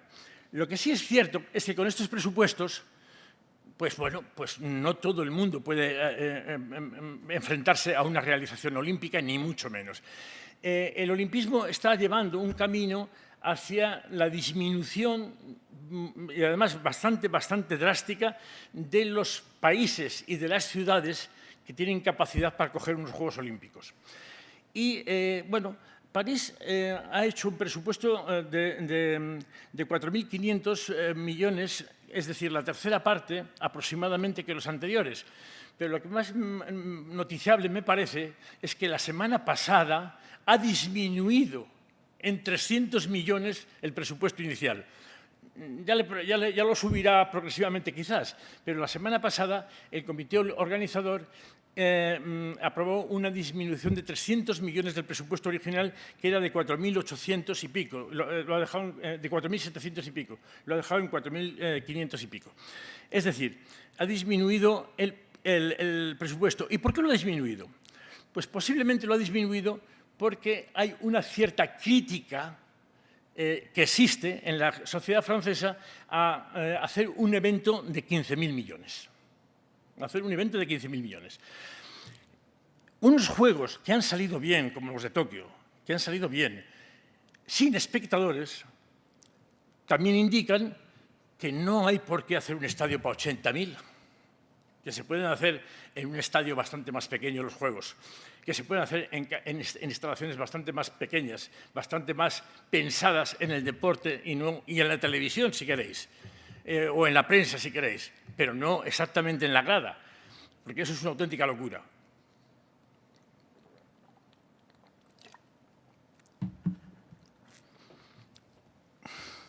Sin embargo, ahora mismo las ciudades que tienen concedidos unos Juegos Olímpicos, París tiene los habitantes que tiene, una salvajada. Detrás de París van Los Ángeles, que abordará también sus terceros Juegos Olímpicos, 1904, 1932 y los del 2028, abordará sus terceros Juegos Olímpicos. Y Brisbane. Brisbane es la tercera ciudad de Australia, que es una ciudad también de 3 millones y pico de habitantes. Es decir, la tendencia sigue siendo que solamente ciudades de ese tamaño y de ese volumen de población tengan juegos concedidos. Sin embargo, si los Juegos de París logran sobrellevarse, logran ponerse en marcha y logran hacerse con dignidad, con un presupuesto de 4.500 millones, es muy posible que se esté abriendo una posibilidad a otras muchas ciudades. Y esto, bueno, pues ya hemos visto que es posible cuando, por ejemplo, tenemos... es totalmente posible porque el modelo deportivo está cambiando radicalmente, porque en los Juegos no pueden hacerse ni los Juegos Olímpicos ni el deporte en general exclusivamente para el espectador directo, exclusivamente. El que el Eibar haya estado 6 años seguidos en primera división con un estadio de 6.000 espectadores, pues indica algo. Que un pueblo como Villarreal tenga un equipo de fútbol que sea campeón de la Europa Liga, indica algo. Villarreal, el pueblo de Villarreal, el ayuntamiento de Villarreal, tiene exactamente la tercera parte aproximadamente del presupuesto que tiene el equipo de fútbol. El equipo de fútbol tiene 3 veces más de presupuesto que el ayuntamiento. El Eibar también tenía el doble de presupuesto que el ayuntamiento. Y esto es un caso único en todas las ligas europeas. No existen más que esos 2 casos. Por mi parte, nada más, excepto agradecerles su atención. Muchas gracias.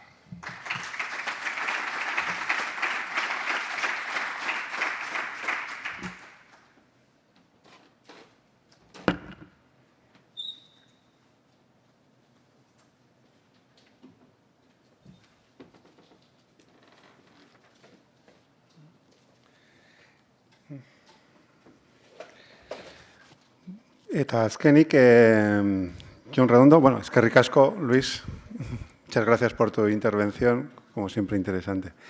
Eta azkenik, Jon Redondo, Eusko Jaurlaritzako Kirol zuzendariak, Euskal Kirola Tokio 2020 batean aztertuko digu bere hitzaldian. Bueno, y a continuación, Jon Redondo, el director de Deportes del Gobierno vasco, nos va a analizar en su ponencia bueno, pues lo que ha sido el deporte vasco en estos Juegos Olímpicos de Tokio celebrados en este 2021.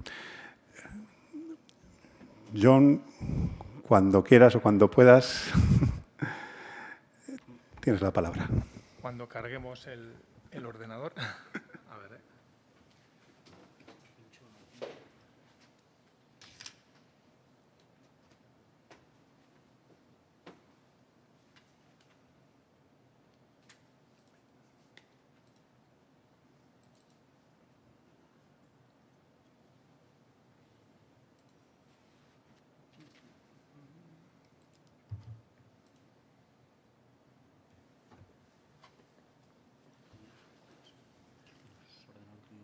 Sí, pero es...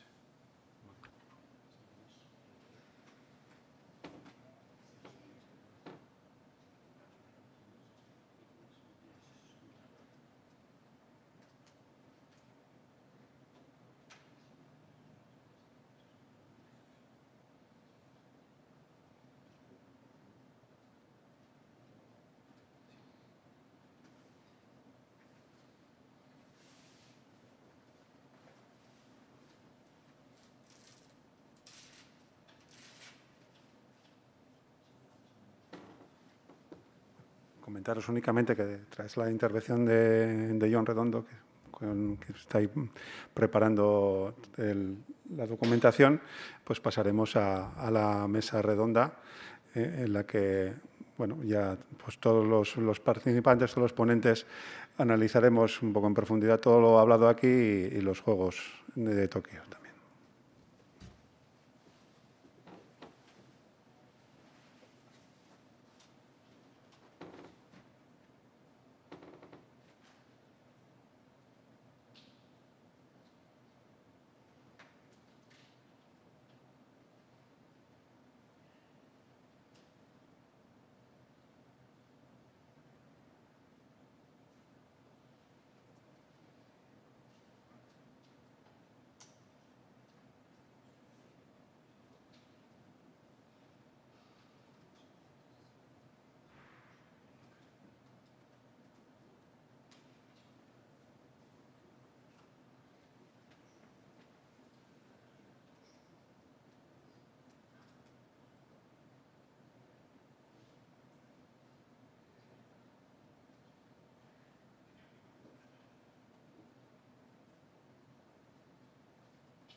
Mientras preparan toda la documentación, los dos John, bueno, simplemente recordaros que al hilo de la intervención que va a tener ahora mismo Jon Redondo, en la que va a analizar lo que ha sido el deporte vasco en estos Juegos de Tokio, recordar que mañana vamos a tener sin duda la gran protagonista vasca de lo que ha sido Tokio 2021, que no es otra que Mayalen Chorraut, con esa medalla de plata conseguida en el piragüismo en Aguas Bravas, que la ha elevado pues ya no a una leyenda del deporte vasco ya, sino a una leyenda de su disciplina a nivel universal. Y también contaremos con la presencia de la remera Virginia Díaz, también componente del grupo del Bax Team, la fundación que apoya a los deportistas vascos. Vamos a ver si en breve podemos solucionar este problema técnico y ya podemos escuchar a Jon Redondo.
Mientras se solventa este problema técnico, vamos a aprovechar un poco para recordar lo que nos quedará en las dos próximas jornadas de esta Semana Olímpica de Bilbao.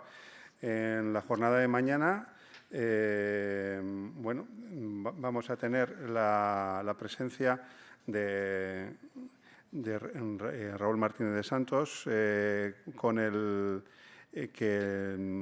profesor de Euskal Herriko Unibertsitatea, Universidad del País Vasco, que nos hablará sobre el programa olímpico de Tokio 2020 entre Teseo y el Gato Pardo. Estarán con nosotros, como comentábamos, en la mesa redonda posterior, Mayalen Chorraut y Virginia Díaz. Y ejercerá de moderadora la periodista deportiva de ETV, Ana Ramos. Y para el jueves tenemos una jornada especialmente dedicada a los Juegos Paralímpicos, Contaremos con la presencia de Chema Alonso, presidente de la Fundación Sayatu, que nos va a hablar sobre la edad de oro en deporte adaptado y bueno, lo que ha sido también la participación vasca en los Juegos Paralímpicos, en las que ha destacado sin duda esa medalla conseguida por el nadador Íñigo Llopis. Y posteriormente también Javier Sandomingo, responsable del área del alto rendimiento de la Federación Vizcaína de Deporte Adaptado, nos hablará sobre el paralimpismo vasco en Tokio 2021. Y en la mesa redonda contaremos también con la presencia como moderador de Xavier Leicea, para ya dar la clausura a esta Semana Olímpica bueno, pues especial por el paréntesis que hemos vivido como consecuencia de la pandemia y que, bueno, que esperemos que esta Semana Olímpica en próximos años siga reuniéndonos a todos los amantes del deporte y del olimpismo en concreto.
Nos da error, entonces igual lo que empiezo es a contar los datos un poco, ya que no podemos ponerlos, y mientras si lo podemos... Con el map. Intenta pasarlo a PDF, por si acaso lanzarlo en PDF, a ver si tenemos suerte, que suele ser en el pasado.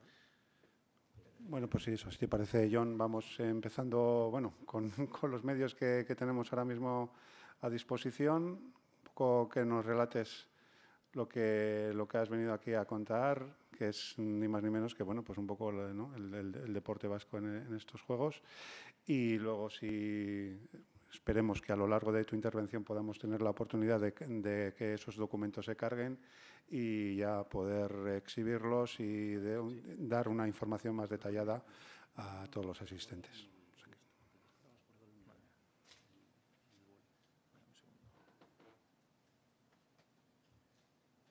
Hacemos el último intento y ya si no, arrancamos. Pero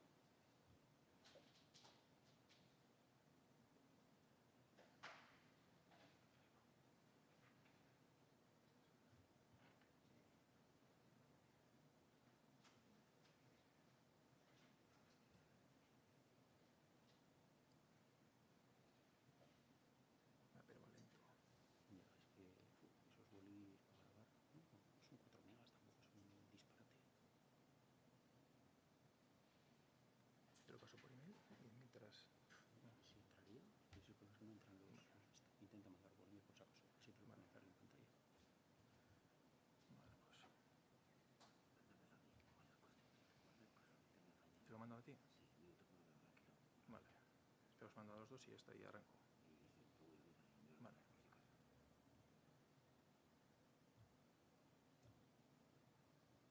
¿Cómo es?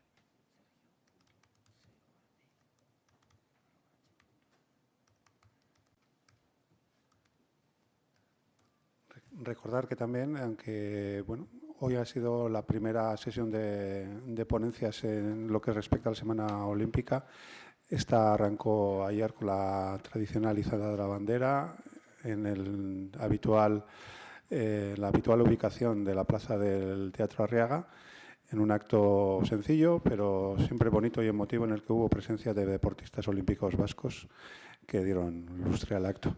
Vamos a ver si, Jon, empezamos. Arrancamos, Eskerrik asko. Bueno, arratsalde on guztioi, irikiko dut nik eta behintzat datuak azalduko izkizuet, eta gero albalima da, Jonek jarriko du hori zuek ikusteko moduan. Bueno, lehenik eta behin, segetuko naiz pixkat labura izaten, pasa dugun denbora ez luzatzeko eta jarritako ordua betetzeko. Lehenik eta behin eskertu EHUri eta bere ikerketa olimpikoaren zentroari antolatzeagatikan aste olimpiko hau, eta nola ez, hau egitea posible izan duten erakunde guztia, Bizkaiko Foru Aldundiari, Kirol Eskolari, Bilbao Kirolaki eta baita ere Basketin Fundazioari.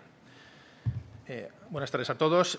Un poco la idea que teníamos hoy era de enseñaros ciertos datos y abrumaros un poco con números. Iba a decir aburriros, pero no era el caso. Lo que pasa es que con las tecnologías, entre que uno es de una marca y la otra es de otra, pues parece que no va. Vamos a intentar, yo explicaré los datos.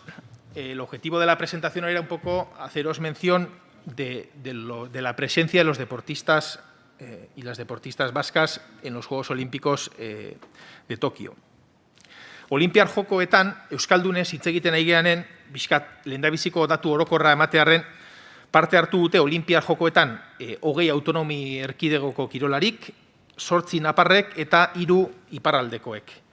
Eta Paralimpiar jokoetan 9 izan dira Euskal Autonomia Erkidegokoak, 6 naparrak eta 4 iparraldekoak.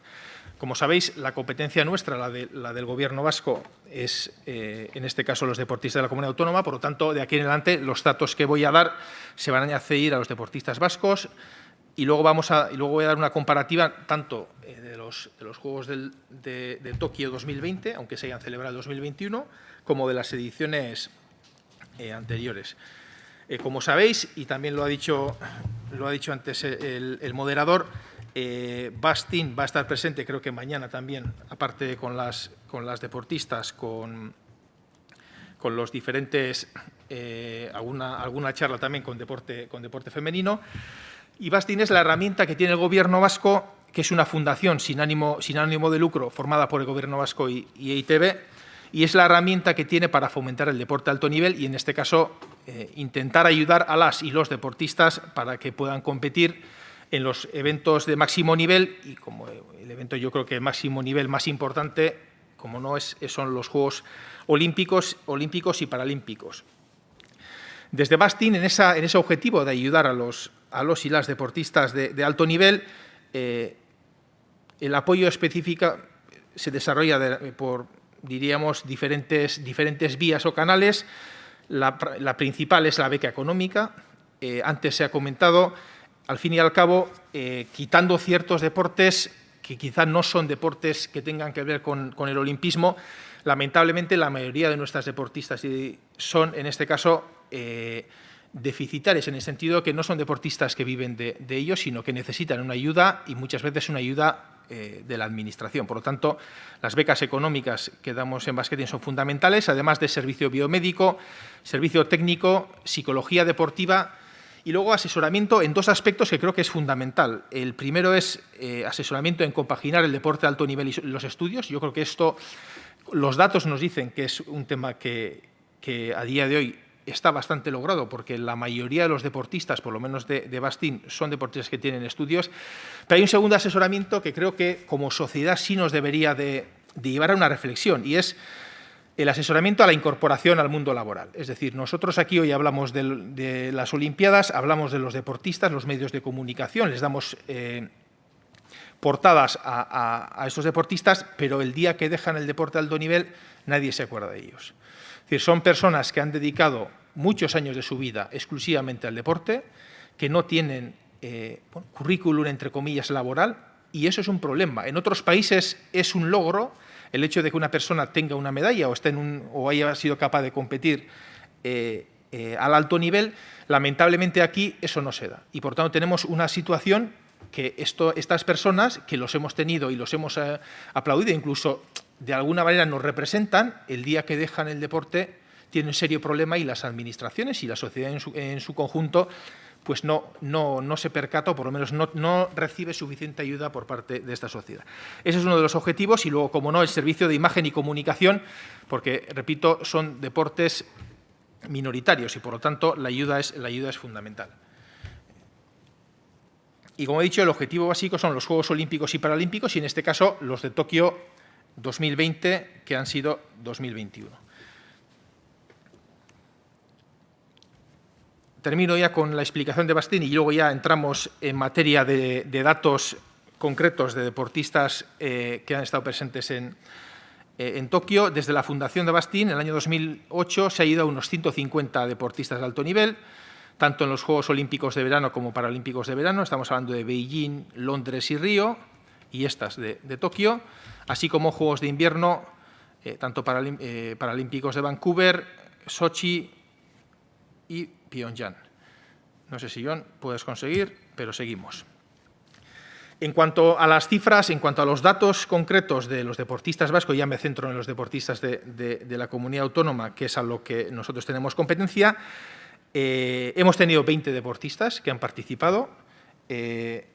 Tuvimos uno de ellos que no pudo participar, por razón creo que además Jesús lo ha comentado, que fue John Ram, por razón de una PCR o 2 o 3 que tenía que hacer y, por lo tanto, pues por un positivo no pudo participar. De esos 20 deportistas, Mayalen Chaura consiguió la medalla de plata, en piragüismo slalom, Mikel Oyarzábal, Martín Zubimendi y Unai Simón consiguieron también la plata en fútbol y Julen Aguinagalde consiguió el bronce en lo que es balonmano. A partir de estas 3 medallas, también tenemos 7 diplomas olímpicos, que es con Garbiñe Muguruza en tenis con la 5ª plaza, Íñigo Peña, piragüismo pista, la 6ª plaza, Ainhoa Hernández en balonmano, que también obtuvo el 6º lugar, lo mismo que Virginia Díaz en remo y Xavi López de Arostegui en baloncesto. Y las 2 últimas diplomas son Ander Elosegui en piragüismo slalom con la 8ª plaza y Chefo Basterra en hockey hierba también con la 8ª plaza. A partir de ahí tenemos Clara Zurmendi en el puesto 15, badminton, Gorka Izaguirre en ciclismo puesto 23, Teresa Randonea en atletismo puesto 25, Odey Jainaga atletismo puesto 29, Elena Loyo atletismo puesto 29, Jon Izaguirre ciclismo 79, Cataluña, Madrid, si mal no recuerdo, y nosotros, que durante la historia habíamos conseguido la mayor número de medallas, incluso de participación, en las Olimpiadas. Claro, estábamos hablando de que hace muchos años ir a unas Olimpiadas estaba más o menos destinado a gente pudiente o gente económicamente que tuviera unas características determinadas. Es más, si mal no recuerdo, en alguna Olimpiada, no sé si era el 20 y tanto, 30 y poco, el equipo de fútbol entero era con jugadores vascos. Claro, esas casuísticas o esas circunstancias hoy en día no se dan. Hoy en día cada vez hay más países que participan, cada vez hay más competencia y, por lo tanto, cada vez tenemos más dificultad para poder obtener resultados. Y tenemos un hándicap mayor, que es que cada vez la población que tenemos es mayor, cada vez nacen menos niños y niñas, y eso, a la larga, pues la verdad es que nos va a dificultar el hecho de tener buenos resultados. Como he dicho antes, en Tokio 2020, aunque se hayan celebrado el 2021, hemos tenido 20 deportistas, 12 hombres el 60%, 8 mujeres el 40%. La media de edad es 28,6 años. Si comparamos, por ejemplo, la media de edad de 2016 era 29 años y si vamos a los anteriores, 2012 y 2008, estamos en 28 años, por lo tanto, más o menos la media de edad se mantiene aproximadamente. Y luego los resultados tenemos aquí, ¿no? ¿Se ve? Bueno, esto era lo que os había explicado al principio, lo que era Bastín. Bueno, pues la estructura, quién es el presidente, que es Viña Zupiria, que es el consejero, vicepresidente, que es el director de ITV. Yo ejerzo de secretario por ser director de deportes y luego está la gerente o coordinadora, que es Olatz Legarza. Entonces, el objetivo, lo que he comentado, de 2020. Aquí eran un poco los deportistas que os hemos indicado desde el 2018, los 150. Estos son un poco nuestros deportistas. de los que ayudamos. Y a partir de aquí, lo que os estaba diciendo era, este es un poco el cuadro general, los 20 deportistas de la comunidad autónoma de Euskadi que han participado. Aquí faltaría Jon Ram, que no pudo participar, por lo tanto, pues no está en la lista. Y aquí no sé si podéis ver, es algo pequeña, lo que os estaba comentando de la comparativa, ¿no? Entonces, tenemos los resultados, la edad media, lo que he dicho, 28 años, resultados deportivos, 3 medallas, 2 de plata y 1 de bronce, y 7 diplomas. El 60% de los y las deportistas participantes están entre los 8 mejores del mundo. Yo creo que es un tema importante porque siempre nosotros nos centramos en las medallas, los medios de comunicación se centran en las medallas y yo creo que primero el hecho de competir en una Olimpiada ya es un hito y a partir de poder conseguir un diploma también lo es. Luego, la participación de las deportistas en cuanto al territorio histórico, hori ikusten duzue, ya que erderaz daukadan euskeraz ingo dizuet, Arabako 2 kirolari daude, 110 parte hartzaileanak, Bizkaiko 5, 125, eta Gipuzkoako 13 kirolari, Garbiñe Muguruza Gipuzkoar bezala sartuta dago hor, eta 175-arekin. Eta gero, federazioen parte hartzea, 10 federazio, Euskal Kirolariak 10 federazioetan egon dira parte hartuta. Konparatzen bali madegu, 2016ekin ikusten dugu 26 kirolari joan zirala, kirolari gehiago, 10 gizonezko eta 16 emakumezko, media lehen esan dudan bezala urte edade berdinekoak, eta hor ere 160 sortzi honenen artean. Joaten bali magea 2012 edo eta 2008 ikusten dugu 2008an Pekinen 24 kirolari, erdi eta erdi izan ziren, gizonezkoak eta emakumezkoak. La media da, mantenemos en 28, hubo 3 medallas y 8 diplomas. El 66% de los participantes estaba entre los 8 mejores, diploma. Y luego Juegos Olímpicos de Londres, con 25 participantes, 60% hombres y 40% mujeres. La edad también se mantiene 28,98. Y las 3 medallas y 6 diplomas. Eso es un poco lo que es la comparativa. Eta hemen daukazuen kuadro honetan, ikus dezakezue federazioen inguruan. ¿Cuál es la distribución de federaciones? Pasamos de 14 federaciones, es decir, participación de vascos en 14 federaciones, a 10 en Londres, a 11 en Río y a 10 en tenis. Entonces, hay federaciones que siempre mantienen participación, hay otras federaciones, como veis, que o pierden o... Y luego, entre paréntesis, tenemos número de deportistas. Por ejemplo, en este caso, ciclismo con 4, fútbol con 3 y piragüismo con 3, además de atletismo, son las federaciones que más representación hemos llevado o hemos tenido en los Juegos. Kuadro lehenakoaren berdina da. Eta gero, lurralde historikoaren banaketan, la distribución en territorios históricos, ahí podemos ver en Pekín, tuvimos 3 alaveses, 8 vizcaínos y 13 guipuzcoanos, 24 en total. En Londres, estamos hablando de Olimpiadas, no estamos hablando de Paralimpiadas. En Londres, 4 alaveses, 8 vizcaínos y 13 guipuzcoanos, 25 en total. En Río, 4, 8 y 13. Y en Tokio, esta cifra última, en teoría son 20. Aquí, en este cuadro, por ejemplo, como es Virginia Berasategui, no se ha tenido en cuenta como guipuzcoana, como lo teníamos en la anterior. Ikusten dezue, azken olimpiadetan 24-25 mantendu ditugula eta oango hontan 20 jaitsi gehala. Aquí está un poco la distribución que tenemos y, bueno, pues lo que sí aparece es el porcentaje de deportistas de los últimos 4 olimpiadas. Es que Guipúzcoa tenía un 55% de deportistas, Vizcaya tenía un 31% y Álava tenía un 14%. Esa es un poco la media desde Pekín hasta Tokio. Y las de Tokio, si analizamos, pues la diferencia es aún mayor, con Guipúzcoa un 73%, Vizcaya un 18% y Álava un 9%. Eta gero, sartzen bali magea, estatuaren eta Euskal Autonomia Erkidegoen arteko datuak, hor ikusiko dugu, datu ezberdina daudela. Adibidez, parte hartzean ikus dezakegu, kasu honetan, lehen aipatu duten federazioen kopurua, hemen ja, konparatiba orain arte aurkeztu deguna izan da 2008tik Pekinetik ona, orain ja sartzen geha 96. urtean Atlantatik eta Atlantatik onea. Por ejemplo, la participación estatal, desde Atlanta estamos hablando de que en Atlanta hubo 291, en Sydney 323 deportistas, Atenas 321, 286 en Pekín, Londres 278, Río 309 y Tokio 328. Y de estos deportistas, ¿cuál ha sido la delegación vasca? En Atlanta fuimos 35, que es el 12%. En Sydney fueron 27 con un 8%, en Atenas 28 con un 8%, en Pekín 24 con un 8%, en Londres 25 con 8,99%, en Río 26 con el 8,41% y en Tokio hemos tenido 20 con un 6,10%. Como veis, hemos estado en el 8%, ahora hemos bajado algo del 6%. En población, la comunidad autónoma creo que es no llega al 4,5% de lo que es el Estado. Eso en cuanto a números.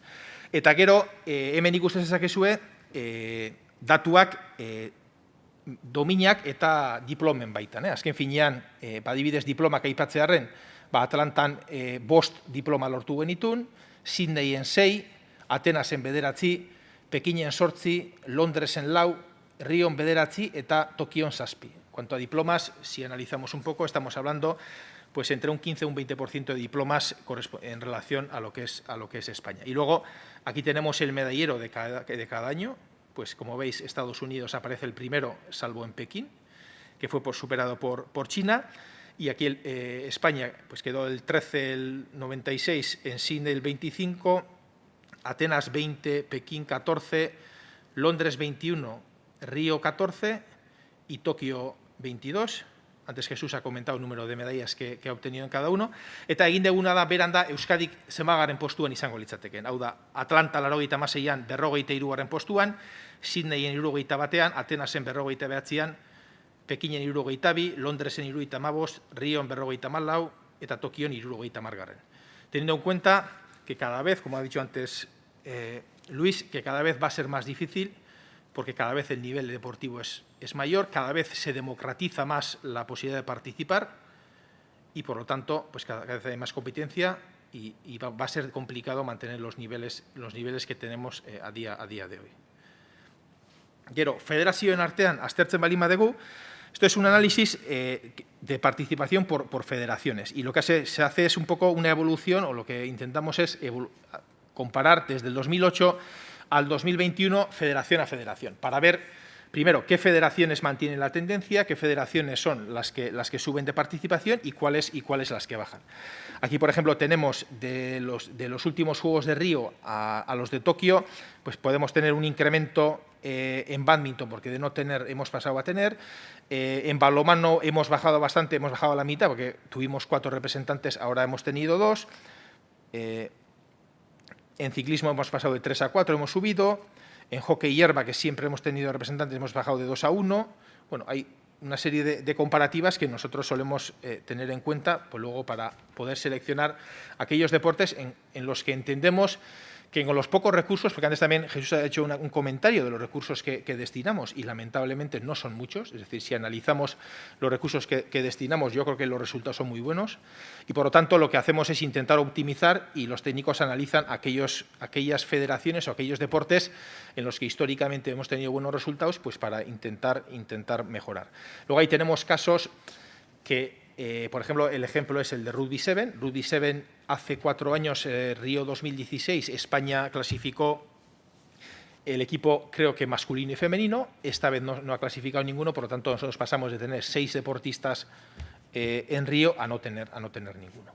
Por lo tanto, sí es verdad que en los deportes de equipo condiciona mucho también si se clasifica o no el equipo en general.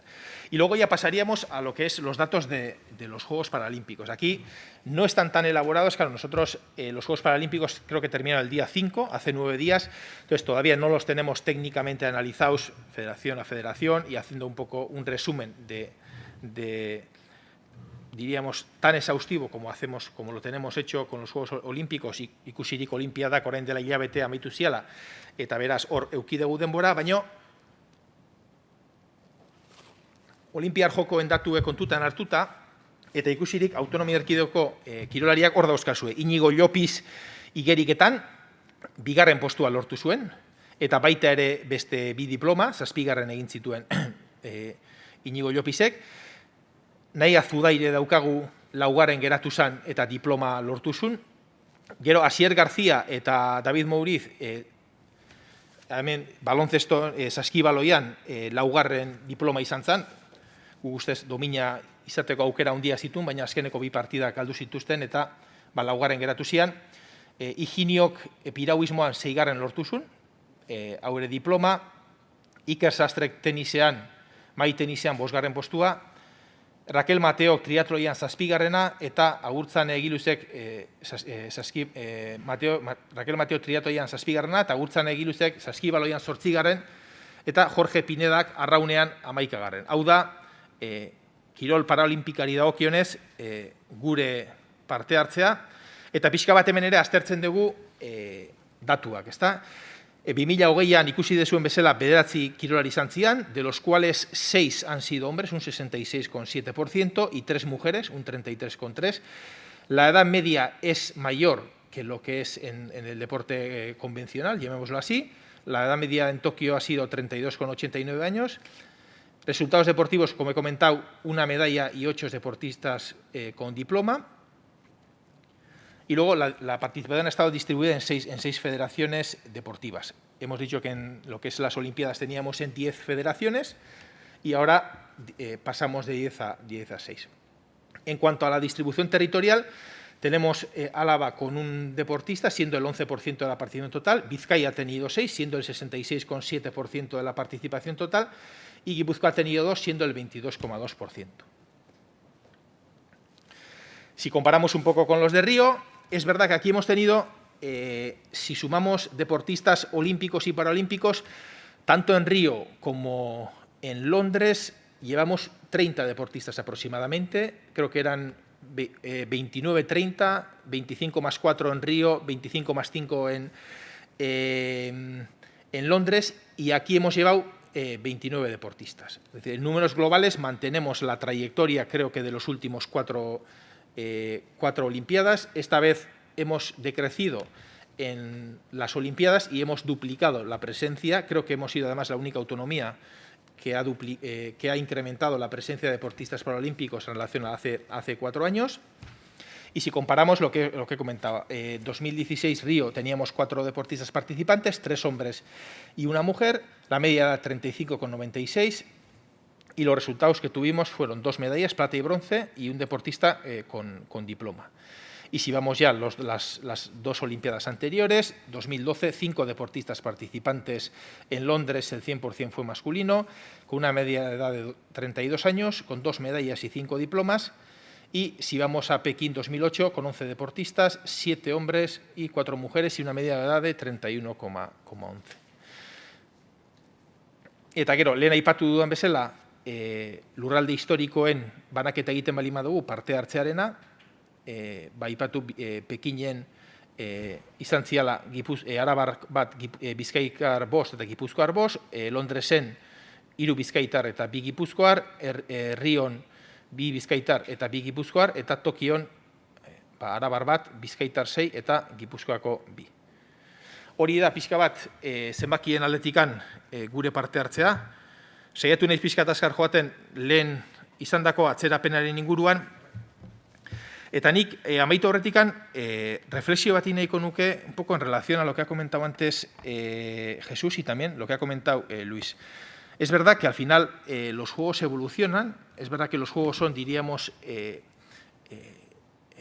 la expresión máxima del deporte, y es verdad que hay cosas en los juegos que se hacen bien y es verdad que hay cosas en los juegos que no se hacen tan bien. Es decir, a mí, por ejemplo, el esfuerzo que hace los juegos en buscar la igualdad de participación, en intentar conseguir competiciones mixtas y al final la evolución en una gráfica que ha propuesto o lo ha puesto Luis aparecía, es decir, de 7 mujeres, si mal no recuerdo, que era la participación en 1902, creo que era, hasta la actualidad, que estamos hablando de 5.500, es decir, se ha conseguido la igualdad y es un logro que hay que agradecerle a los juegos. Yo creo que es un logro que está a la par de la sociedad. Nosotros solemos decir más de una vez, los 2 últimos años, los deportistas becados en Bastín han sido más mujeres que hombres. Por lo tanto, no es una igualdad únicamente de voluntad, no es una igualdad entre comillas de pose, sino es una igualdad demostrada en la categoría que tienen las deportistas y, por tanto, yo creo que es un punto a favor y es un valor que hay que agradecerle a lo que es al Comité Olímpico Internacional. Pero, como he dicho antes, no todo es bueno y hay una cosa que a mí personalmente sí me preocupa y es la excesiva mercantilización / negocio / dinero que se quiere hacer con el tema de los juegos. Es decir, al fin y al cabo, si vemos, lo único parece ser que importa, o lo primero que importa, lamentablemente, son las cifras económicas.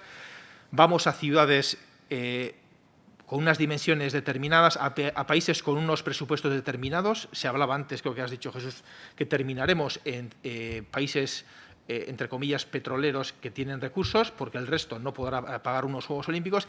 Y luego, no sé hasta qué punto el hecho de buscar público, el hecho de buscar financiación, incluso el hecho de intentar enganchar con el público joven, también nos va a hacer perder un poco lo que pueden ser unos Juegos Olímpicos y vamos a ir a cualquier cosa. Es decir, yo no discuto que los juegos de videojuego tengan enganche, no voy a discutir. Ahora, que eso, no sé, tenga relación con el espíritu original, entre comillas, de los juegos, ahí ya tengo mis serias dudas. Entonces, yo sí creo que se está demasiado mercantilizando el tema de los juegos. Yo creo que habría que volver a unos valores.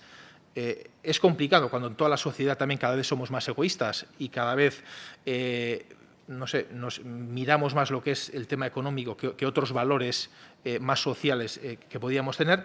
Pero yo creo que es una labor que no tengo muchas esperanzas, la verdad es que así os lo digo, pero creo que es un debe que tiene el Comité Olímpico Internacional para darle una vuelta.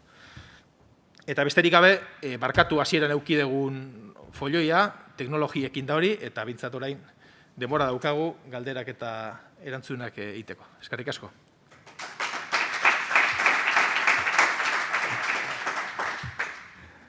Eskerrik asko, Jon.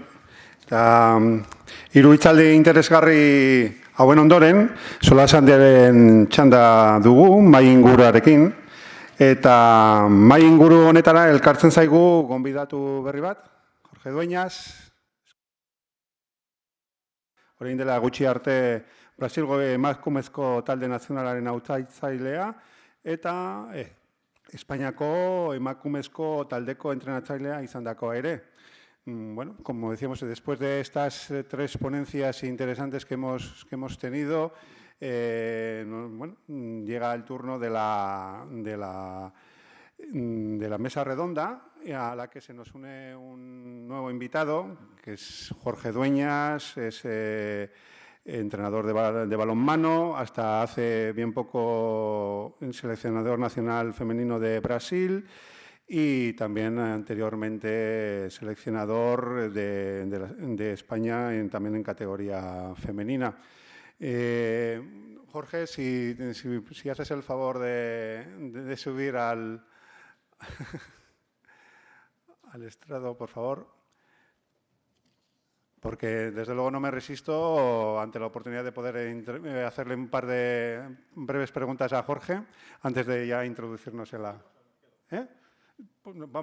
Sí, no, quedaos porque luego vamos a empezar inmediatamente con la mesa redonda.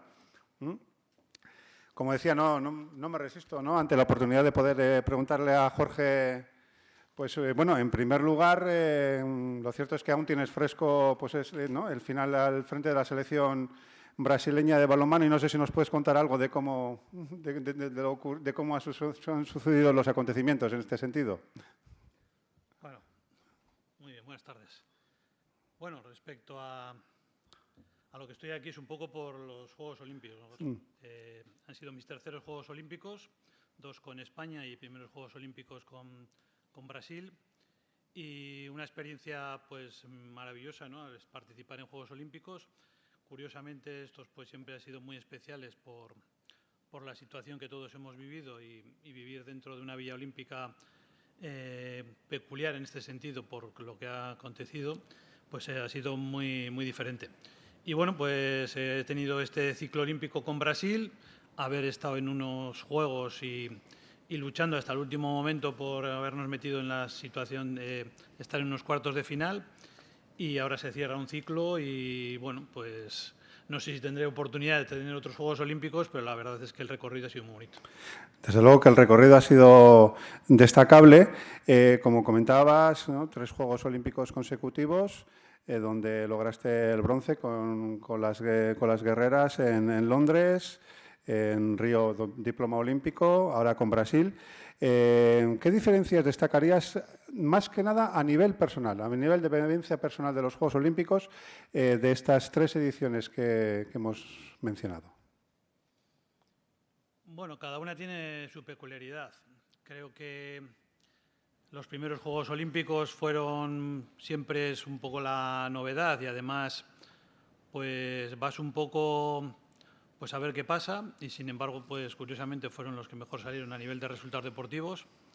En los segundos Juegos Olímpicos en Río, pues la experiencia ya te daba un cierto poso y que los puedes disputar sin esos nervios y esa intranquilidad. Siempre se dice que unos Juegos Olímpicos los primeros son los más complicados porque toda la parafernalia que rodean los Juegos Olímpicos muchas veces despistan tanto a deportistas como a técnicos y yo entiendo que eso es una de las cosas que ocurre en unos Juegos Olímpicos, ¿no? Porque a diferencia de otros campeonatos de un propio deporte, el estar rodeado de todo ese mare magnum que supone pues, una villa olímpica conviviendo con deportistas de otros deportes que muchas veces los ves como muy lejanos por su dimensión, pues te da una situación complicada. Y en los Juegos de Brasil pues sí que fuimos con esa tranquilidad de no vivir con esa intranquilidad de la novedad y muy cerca de haber estado en la lucha por las medallas. Y en estos Juegos de Tokio, pues sobre todo lo más importante ha sido que, como comentaban antes, que se hayan podido disputar, porque ha habido siempre, durante todo este ciclo, ha habido, desde que empezó la pandemia, lógicamente, pues una intranquilidad muy latente durante todo el tiempo, porque no teníamos muy claro de que se fuesen a disputar. La decepción de que no se disputaran en el 2020 y luego la posterior alegría de que se iban a disputar, pero no podemos olvidarnos que prácticamente un mes antes de empezar los Juegos todavía no estaba claro que se fuesen a disputar y había una cierta intranquilidad, incluso una parte de la población japonesa e incluso bastante presión a nivel político para los políticos japoneses de que se fuesen a disputar los Juegos Olímpicos y al final se pudieron disputar y la verdad es que han sido unos Juegos pues muy bonitos porque creo que Japón se ha volcado claramente en hacerlos muy bien y bueno, pues la pena ha sido esa, que no hubiese habido público, porque hubiese sido, yo creo que unos Juegos maravillosos por la gran apoyo que había a nivel del Estado japonés y porque también había muchas ganas de poderlos disputar después de toda esta situación difícil que hemos vivido en el último año y medio. ¿Y qué planes inmediatos tiene a nivel deportivo en mente Jorge Dueñas? Bueno, esto ahora es muy reciente. Entonces he salido de la Federación Brasileña hace prácticamente 15 días y bueno, esperando a ver qué ocurre. También trabajo para la Federación Internacional, con lo cual pues sigo trabajando con el balonmano y como buen conocedor del mundo del balonmano pues seguiré siguiéndolo muy de cerca. Es que ricasco, Jorge. Y esos Juegos de Tokio en los que ha tomado parte Jorge Dueñas los analizaremos, cómo no, en la mesa redonda que abrimos a continuación. Unos juegos singulares, extraños, por varias razones que ya han salido a la palestra en las diferentes conferencias previas. Por un lado, por celebrarse en un año impar, 2021, y seguir llamándose Tokio 2020, a pesar de ello, porque dejan una Olimpiada, es decir, como explicaba bien Luis, ¿no? El ciclo que va entre juegos más corto que nunca, de solo 3 años, sin saber un poco cómo puede afectar eso a nivel de organización, preparación de los deportistas y demás. Evidentemente, por por disputarse sin público, algo de lo que ya hemos tratado profusamente, sobre todo con Jesús y con Luis, y por no ser una celebración, ¿no? Como decíamos, no ha sido una celebración, sino pues una competición, ¿no? Por ser los juegos del aspecto mental, ¿no? Donde el aspecto mental ha adquirido una dimensión hasta ahora pues, no conocida, el de la presión psicológica, bueno, sobre todo por el caso, ¿no?, singular de Simone Biles y su renuncia a participar en varias pruebas gimnásticas. Pero, como señalaba en su conferencia Luis Solar, han sido unos juegos de un gran nivel deportivo, tanto en las disciplinas de equipo como las individuales, con algunas marcas históricas. Destacaría, por ejemplo, la del noruego Karsten Warholm en los 400 vallas, una prueba que bueno, mi muy buen amigo y compañero en labores informativas en Berria, Imanol Magro, calificaba con agudeza como la tortura más bella, tortura ederrena, por la dureza de la prueba. Y luego, por supuesto, para el deporte vasco han sido sin duda los Juegos de Mayalen Chorraut, ¿no? A quien mañana tendremos en esta sala y que, como decía anteriormente, ¿no?, que con su plata en Tokio, pues la tercera consecutiva en otros tantos Juegos Olímpicos, se ha convertido ya no solo en una leyenda del deporte vasco, sino en una leyenda universal en el piragüismo en aguas bravas. Y, por supuesto, también sin olvidar a Íñigo Llopis y esa plata conseguida también en los recientemente concluidos Juegos Paralímpicos.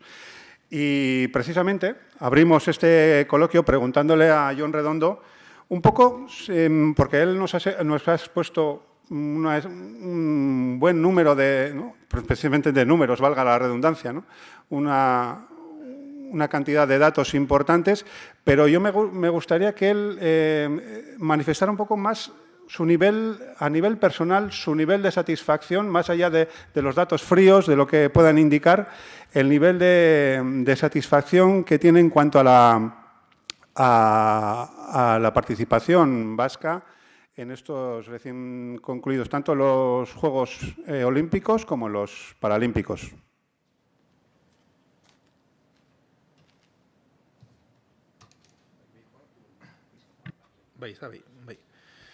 Bueno, hombre, siempre se aspira a más, ¿no? Yo creo que al final el objetivo de todas las personas es un poco intentar aspirar a conseguir hitos mejores, ¿no?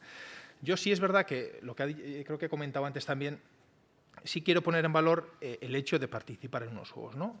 Tenemos aquí a Jorge, que ha participado en 3 juegos, el mérito que tiene. Es decir, muchas veces, y sí es verdad que al final somos muy resultadistas y vamos a lo que es la medalla, y sobre todo la medalla de oro, y muchas veces no le damos la importancia al hecho de participar, ¿no? Yo creo que al fin y al cabo nosotros hemos tenido 20 deportistas de Euskadi, la comunidad autónoma, más 9 deportistas paralímpicos, en total son 29.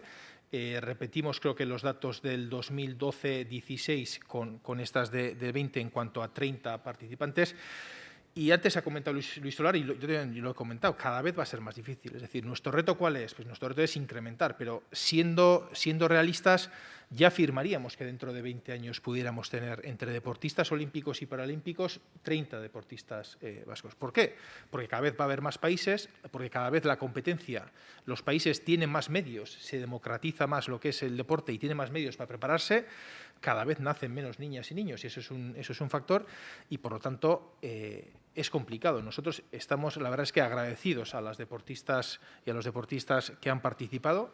Yo creo que nos representan y además es un orgullo ver el esfuerzo que hacen y no podemos estar más encantados con ellos. El objetivo, como siempre, es ayudarle. Como he dicho antes, quizá los medios económicos que tenemos las administraciones no son lo suficientes. Yo creo que aquí todavía la actividad física y el deporte no tiene el valor que debería tener. Eso es un poco sensación mía personal, después de ciertos años ya que llevamos en la administración, pero está claro es que con el esfuerzo que tengamos, mucho o poco, vamos a ayudar y estamos encantados y ojalá que dentro de 4 años también, o 3 años, mejor dicho, podamos repetir la cifra.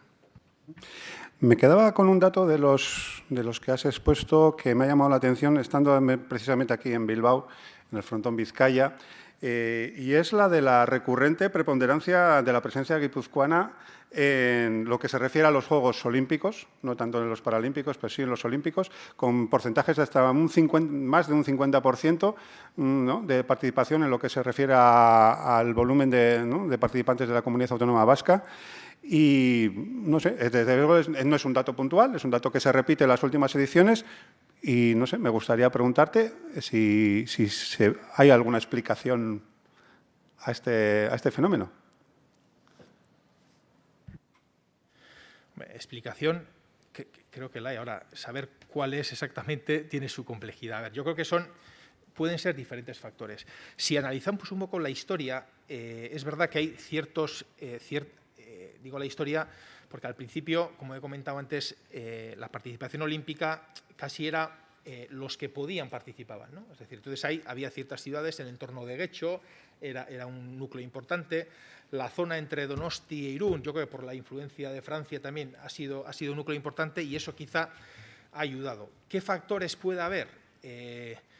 Bueno, pues quizá nosotros analizando, y yo digo quizá porque no tenemos unos datos exactos, pero sí nos hemos hecho esa pregunta también, ¿no? ¿Por qué quizá en Guipúzcoa hay más participación que en Vizcaya? Puede ser porque los núcleos poblacionales están más repartidos, es decir, no hay un núcleo poblacional tan grande como puede ser el Gran Bilbao. Quizá la diferencia o la territorialización o los diferentes núcleos poblacionales hacen más accesible el deporte. Estar quizá cerca de Francia pues también te ayuda. Yo creo que en Vizcaya, y antes ha comentado Jesús, la influencia del fútbol es muy importante. Es decir, si analizamos cuántos jugadores hay de segunda B y demás que hay en el vizcaínos en el Estado, vamos a ver que en comparación a Guipúzcoa son mucho más. Por lo tanto, yo creo que todas esas influencias hacen que quizá pues en Guipúzcoa pues se practiquen diferentes deportes que quizá no se hagan en Vizcaya. Pero en cambio, si analizamos los datos de deportes paralímpicos, en Vizcaya hay más representación y ahí es Álava el que tiene menos. Entonces, si tuviéramos la varita mágica, ¿dónde está el problema para poner la solución? Estaríamos encantados, pero bueno. Bueno, llegados a este punto, por supuesto, esto ya es una conversación, es una mesa redonda en la que, por supuesto, cualquier persona de las que formáis el público podéis intervenir para cualquier pregunta y, por supuesto, también, qué decir de los ponentes que están en la mesa para llevar el debate pues por otros puntos interesantes. No sé si hay alguna pregunta entre el público, alguien que quiera cuestionar algo en concreto. Si no, yo introduciría un tema que se ha mencionado, se ha mencionado en esta mesa por varias personas, y es el de la posibilidad de que en próximas ediciones de los Juegos Olímpicos haya la representación, haya competición de los llamados eSports, deportes digitales. Yo creo que aquí se han podido ver diferentes posturas al respecto. Y yo introduzco ahí, dejo la bola en juego y que la jueguen aquí los artistas.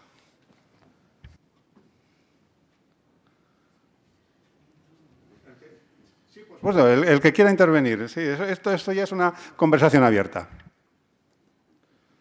Bueno, yo es que no creo que el futuro va por ahí. O sea, los Juegos Olímpicos son para bien y para mal un gran negocio. Hay mucha gente, sobre todo el Comité Olímpico Internacional, que vive de ello. Y vista la audiencia que tienen ese tipo de juegos, la industria brutal que hay detrás, los patrocinios que va a traer y la repercusión que tiene en las capas sociales más jóvenes, no creo que el Comité Olímpico Internacional deje escapar ese pastel. Otra cosa, y lo comentaba antes Luis, es si eso o se ajusta bien al espíritu olímpico, digamos, tradicional. Siempre ha habido concesiones, sobre todo en función del organizador. Este año, por ejemplo, ha habido una concesión en karate. No sé si aquí hay algún aficionado al karate y a lo mejor salta ahora y me zumba, ¿no? Pero yo el tema de las catas se me hacía muy raro. O sea, me parecía casi un folclore que tendrá, por supuesto, sus jueces muy estrictos, tendrá, por supuesto, su código y seguro que la decisión fue justa, seguro, ¿no? Pero claro, para mí se me quedaba, bueno, yo pensaba que karate era pues, uno contra otro, golpes y más o menos lo puedo ver. Pero una cosa tan extraña, y era una concesión claramente a la organizadora, a Japón, y como eso va a haber mucho más. Eso como concesiones, digamos, entre comillas, políticas. La concesión económica yo creo que es inevitable y que los juegos electrónicos tarde o temprano van a estar de alguna manera en el programa de los Juegos Olímpicos. De hecho, el reconocimiento de los eSports por parte del Comité Olímpico Internacional tiene unos 3 o 4 años ya. Es decir, el Comité Olímpico Internacional reconoce a los eSports como un deporte. Otra cuestión es lo que pensamos cada uno de nosotros, que es muy diferente. Pero ese paso que dio el Comité Olímpico Internacional, el CIO, hace unos años, era un paso muy pensado y muy meditado. Es decir, era un paso apostando por algo que se venía encima y que siempre podría rechazar a futuro si quisiera, pero es un tren que no quería dejar pasar, eso seguro, y que yo dudo en que en este momento lo deje pasar. Es así, yo no he tenido una consola en mi vida ni he jugado jamás a una cosa de estas. Sin embargo, creo que sí es cierto que probablemente veamos en los Juegos Olímpicos del futuro, no sé si no será en París, pero podrá ser en Los Ángeles o podrá ser en Brisbane, es posible que veamos competiciones de eSport en los Juegos Olímpicos, como vamos a ver Big Dance en París en los próximos Juegos, ¿no? Hay otra cosa que ha comentado ahora mismo Jesús que quiero resaltar. Ciertamente, desde siempre, desde los primeros Juegos Olímpicos, ha habido concesiones importantes al organizador. El organizador tiene que tener un buen resultado y eso el COI lo garantiza. Y si vemos, no cuando organiza Estados Unidos o cuando organiza un país potente, pero cuando organiza México, vemos que las medallas que consigue el organizador son el 80%, el 70%. Ese trabajo lo tengo hecho, pero no lo puedo mostrar aquí ahora. Son medallas subjetivas. Es decir, medallas donde no hay cronómetro, donde no hay metro, sino que hay el ojímetro del juez. Esas son las medallas subjetivas. El organizador tiene medallas en boxeo, tiene medallas en karate, tiene medallas en deportes puramente de resultado subjetivo. No hay goles, ni metro, ni cronómetro. Y esas son las medallas que consiguen los organizadores. Y además siempre ha sido así, ¿eh? Siempre ha sido así. Como dato, como anécdota, para que Alemania entrase en los primeros Juegos Olímpicos, Alemania exigió, porque Alemania en aquel momento era siglo XIX, finales del siglo XIX, Alemania exigió que la gimnasia, que era lo que ellos hacían, tuviese tantas medallas como el resto de los deportes. Porque si no, no tiene ningún sentido que compitamos. Nosotros no hacemos otros deportes, solamente hacemos gimnasia. Pues por lo menos que tengamos la misma opción de... Por eso la gimnasia, una sola niña o un solo niño en gimnasia puede llevarse tantas medallas él solo como una delegación de 300 personas de un país que solamente compite en deportes de equipo. Y eso es bueno, pues ese desequilibrio existe desde el principio. No sé si al respecto del tema de los eSports hay más opiniones por ahí, por ese lado de la mesa. Sí, bueno, yo quería comentar un poco. Los que estamos aquí somos ya de cierta edad, la mayoría de los que estamos aquí, y somos más de deportes tradicionales y siempre hemos visto las Olimpiadas, o creo yo que hemos visto las Olimpiadas como unos juegos en los que veíamos pues, deportes tradicionales como la natación, el atletismo, gimnasia, balonmano, baloncesto, y lo que nos tenemos que dar cuenta es que la gente joven no está acostumbrada o no se ha familiarizado tanto con ese tipo de actividades. Ellos van mucho más a lo inmediato, a deportes que prácticamente no tengan mucho tiempo de duración, que no les tengan que tener pendiente durante 1 hora y, lógicamente, yo creo que el Comité Olímpico Internacional tiene que satisfacer a ese público porque, además, es un potencial público a nivel económico y a nivel de participantes. Entonces, yo creo que va a haber deportes que lo seguiremos viendo los que somos ya más veteranos, pues como pueden ser deportes que tengan más duración o más tiempo de presencia, pero van a triunfar, sobre todo, yo creo que deportes que vayan a ser de muy corta duración. Y ya hemos visto como en estos Juegos Olímpicos la escalada o el mountain bike y demás han sido deportes que han tenido mucho éxito, sobre todo para esa gente joven. Y el Comité Olímpico no va a dejar pasar ese filón de poder tener público potencial, ingresos económicos, marcas deportivas que tienen mucho tirón en esa gente joven y que, lógicamente, eso va a hacer que, pues no sé si los eSports, pero deportes de estos que son más de juventud o más de calle, van a tener una representación.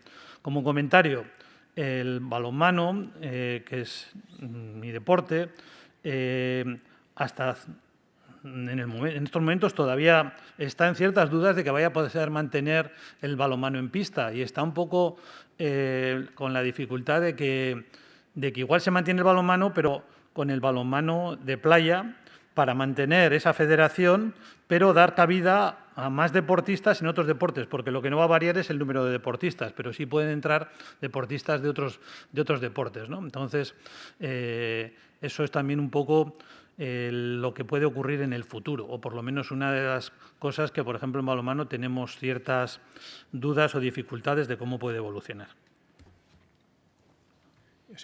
Termino yo. Pues yo ya me he mojado antes. Yo sí creo, a ver, y tiene cierta lógica que al final se vaya a buscar el espectáculo porque es lo que prima. Luego hay cosas un poco que chocan, pues con lo que ha comentado antes Jesús, ¿no? Que luego tienes en España que la mejor audiencia o la mayor audiencia es un partido de fútbol que puede estar 90 minutos con un 0-0. Entonces, o sea, en la Olimpiada sí tienes otros deportes mucho más entretenidos y mucho más rápidos que un partido de fútbol, pero bueno. Entonces yo sí creo que los Juegos Olímpicos y el Comité Olímpico va a ir a deportes, entre comillas, más extremos. Ha comentado Jorge la escalada, BMX, baloncesto 3x3 se rumorea, balonmano playa, es decir, deportes, incluso en piragua y tal, que igual se van a reducir las distancias. O sea, al fin y al cabo, para que se vea espectáculo y emoción y no tengamos que estar mucho tiempo. Yo creo que eso es normal y es más, hasta lo veo razonable. Lo que pasa es que yo creo que los eSports es un concepto de negocio. Yo tengo que decir sinceramente que al principio de todo pensaba que eran unos videojuegos deportivos, hasta que uno se da cuenta que hay deporte no aparece por ningún lado. Entonces, bueno, pues se llama eSports porque alguien ha visto un negocio que es legítimo, pero entiendo yo que el mundo olímpico, el olimpismo, tiene que estar por encima de eso. Es decir, yo creo que lo que pasa es que también comprendo que al final todo lo que hacemos va a una cuenta de resultados y parece ser que a día de hoy, si no tienes ingresos, si no generas un cash flow positivo, si no generas recursos económicos, parece que no vale, ¿no? Pero bueno, antes me he mojado y ahora también, o sea que ya está.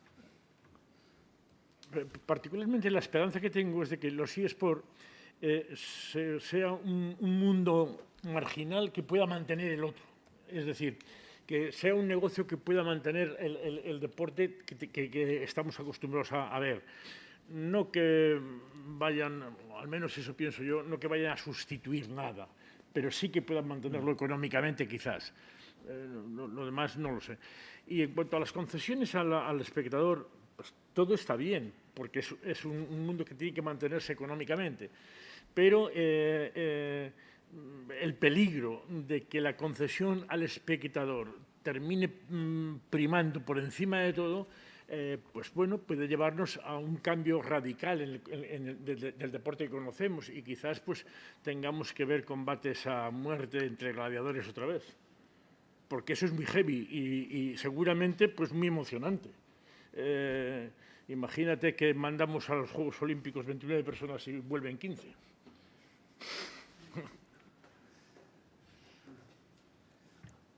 Bueno, yo no me resisto. Sí, Boni, ¿quieres Sí, por supuesto. No, dale. Mi pregunta puede esperar.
Yo no lo veo.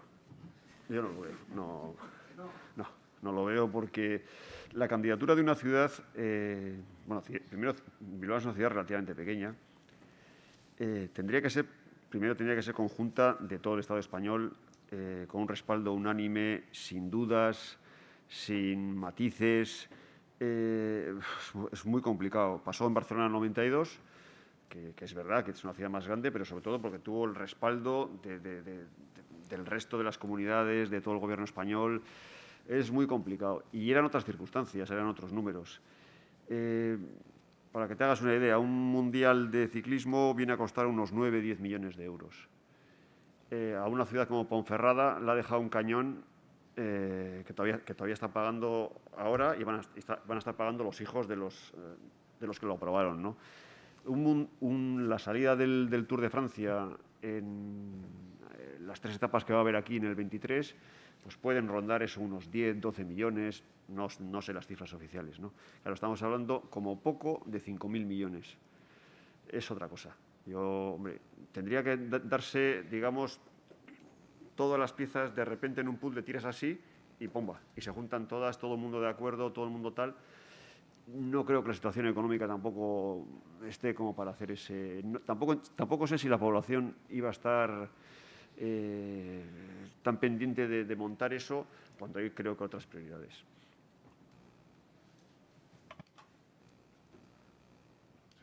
¿Hay alguna intervención más al respecto? Yo soy de mi opinión. Es decir, con el formato actual es inviable. Con los presupuestos actuales son inviables. Yo no sé si a partir de Brisbane, a partir del 2032, desde 2036, los formatos hayan variado tanto que se abran a otras ciudades. Era lo que yo planteaba antes, es decir, que ciudades de menos de 3 millones de habitantes puedan optar a unos juegos, que puedan optar a unos juegos porque sean más baratos. Aún así, cuando hablamos de Euskadi hablamos de 2 millones de habitantes, y aunque de 2 millones de habitantes, 2 millones de habitantes es una masa crítica excesivamente pequeña para hacer frente a un presupuesto incluso pues, de la tercera parte o la cuarta parte. Es decir, no lo sé. Yo en este momento tiene que cambiar mucho el formato y abaratarse muchísimo el formato para que fuese posible, por un lado, y para que fuesen populares, por otro, porque el gran problema en París está siendo que París, los habitantes de París, no quieren unos juegos de 15.000 millones, quieren unos juegos mucho más baratos. Exigen unos juegos mucho más baratos, y es París. Bueno, quizás en Euskal Herria. Sí. Bueno, quizás en Euskal Herria no vayamos a tener unos Juegos Olímpicos, pero sí tenemos un deporte que ha sido olímpico, que ha sido la pelota vasca. Hablaba antes, Luis, de que siempre el Comité Olímpico Internacional intenta beneficiar al país organizador, ¿no? Introduciendo pues, disciplinas en las que puede conseguir un buen botín de medallas. Los próximos Juegos son en París. París ya ha cogido en anteriores ediciones la pelota vasca y en este caso la pelota vasca no está dentro de las disciplinas olímpicas. Está el breakdance. Francia no sé si es una... No lo sé, lo ignoro completamente. No sé si Francia es una potencia mundial en breakdance, pero sí me consta que es una potencia mundial en pelota vasca, en la que podía conseguir un buen número de medallas. Estamos aquí, además, precisamente aquí en un sitio pues, adecuado, ¿no? Para hablar, porque tenemos ahí al lado el frontón Vizcaya, ¿no? ¿Creéis que la pelota vasca podría llegar a ser otro deporte olímpico? ¿Qué necesitaría para ello?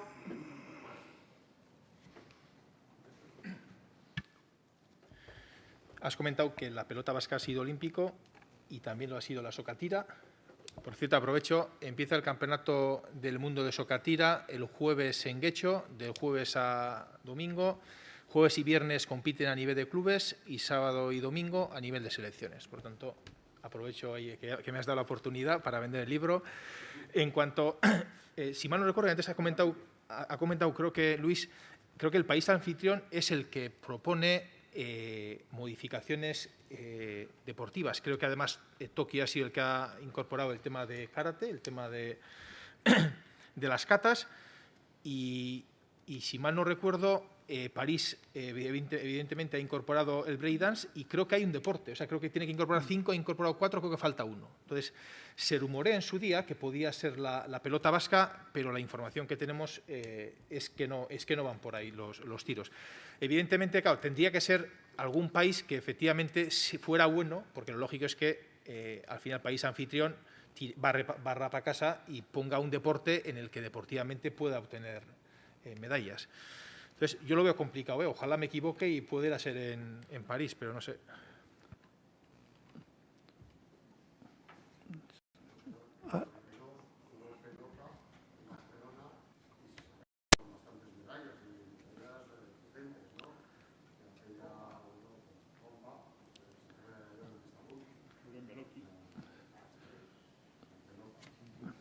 Sí, por eso digo que ha comentado Joseba que el país anfitrión tenga buen nivel, que sería el caso de Francia, por ejemplo. La pelota vasca fue también olímpica en Los Ángeles. Dios mío. Fue olímpica en Los Ángeles en el 84. Yo pienso que es complicado. Puede ser en un momento puntual, como en unos juegos en España, como pueden ser en unos juegos en Francia o incluso en algún país, Argentina, algún país que tenga cierta tradición o tenga ciertos deportistas de esa especialidad. Pero tiene el problema de que no es un deporte que se practique en todos los continentes y eso es también un hándicap para que el Comité Olímpico Internacional pueda decidir el que se asiente como un deporte de pleno derecho en los Juegos Olímpicos.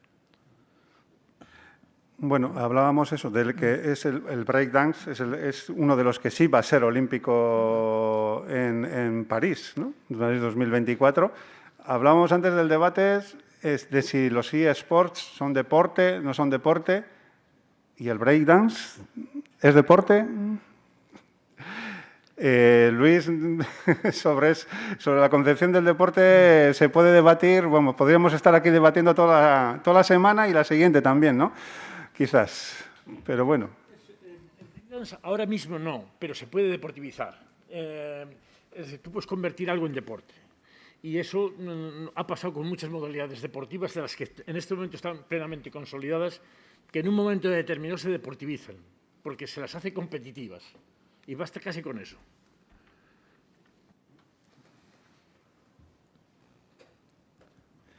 No sé si entre el público hay alguna curiosidad, alguna pregunta que queráis hacer al respecto.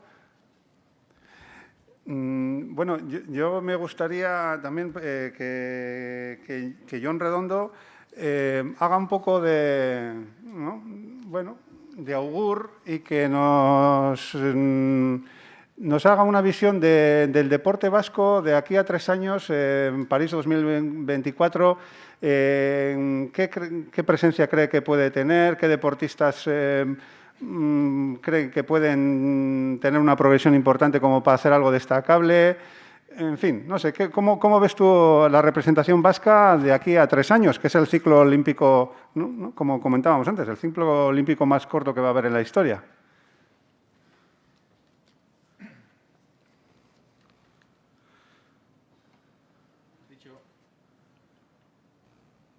Parece que sí, ¿no? Ay, que se toca. Oiga, no sé si me tengo que hacer el futurólogo. Antes no he querido contestar a Boni, pues no soy de Bilbao, entonces tampoco me he querido tirarme a la piscina. Pero bueno, sí hay que hacer de futurólogo. Es verdad, creo que tenemos una ventaja y es que los Juegos son cerca. Entonces, los propios deportistas, el hecho de que puedan ser unos Juegos en París, que incluso los familiares, gente cercana pueda ir, sí es verdad que es un aliciente para aguantar un poco más el ciclo, ¿no? Y luego, por la experiencia que tenemos normalmente, lo que es el año postolímpico, normalmente los deportistas se suelen tomar cierta relajación para volver a arrancar el ciclo.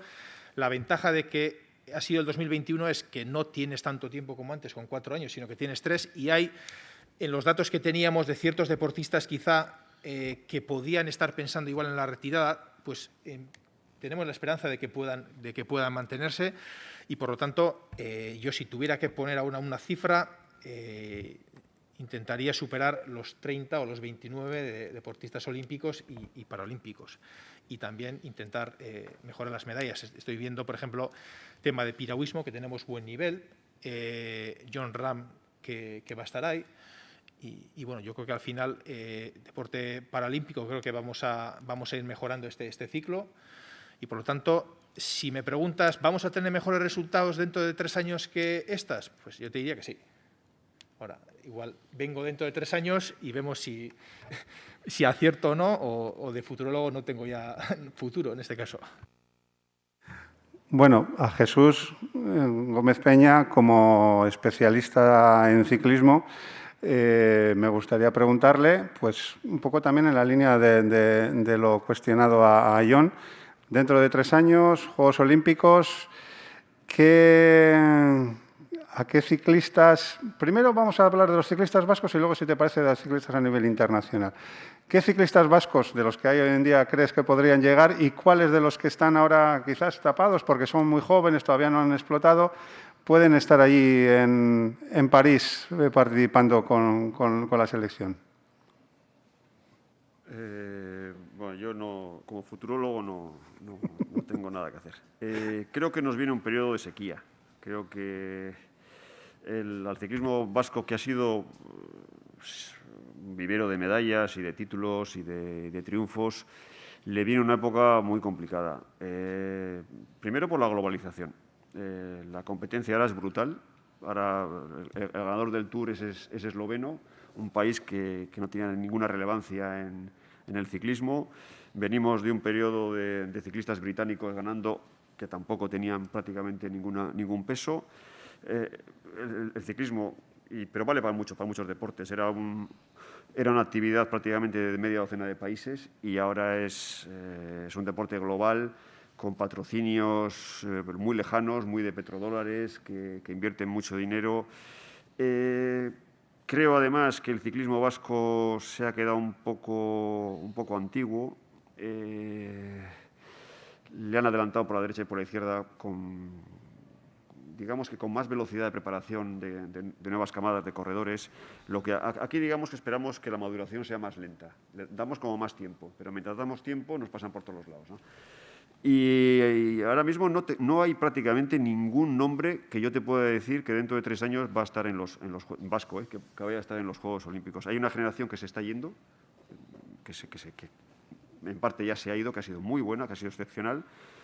Ahora mismo tenemos una clase media decente, pues Amora Freire, los hermanos Izaguirre, Mikel Landa, buenos corredores, pero hay un salto luego con los jóvenes que da casi miedo, ¿no? Hemos visto ahora, pues, como Azparren, por ejemplo, en la Vuelta a España ha estado bien, pero claro, es que con la edad de Azparren, Pogacar ha ganado el Tour de Francia, Bernal lo ganó, Estás viendo corredores británicos de 20, 21 años que salen como setas. Y dices, joder, algo está pasando aquí que no...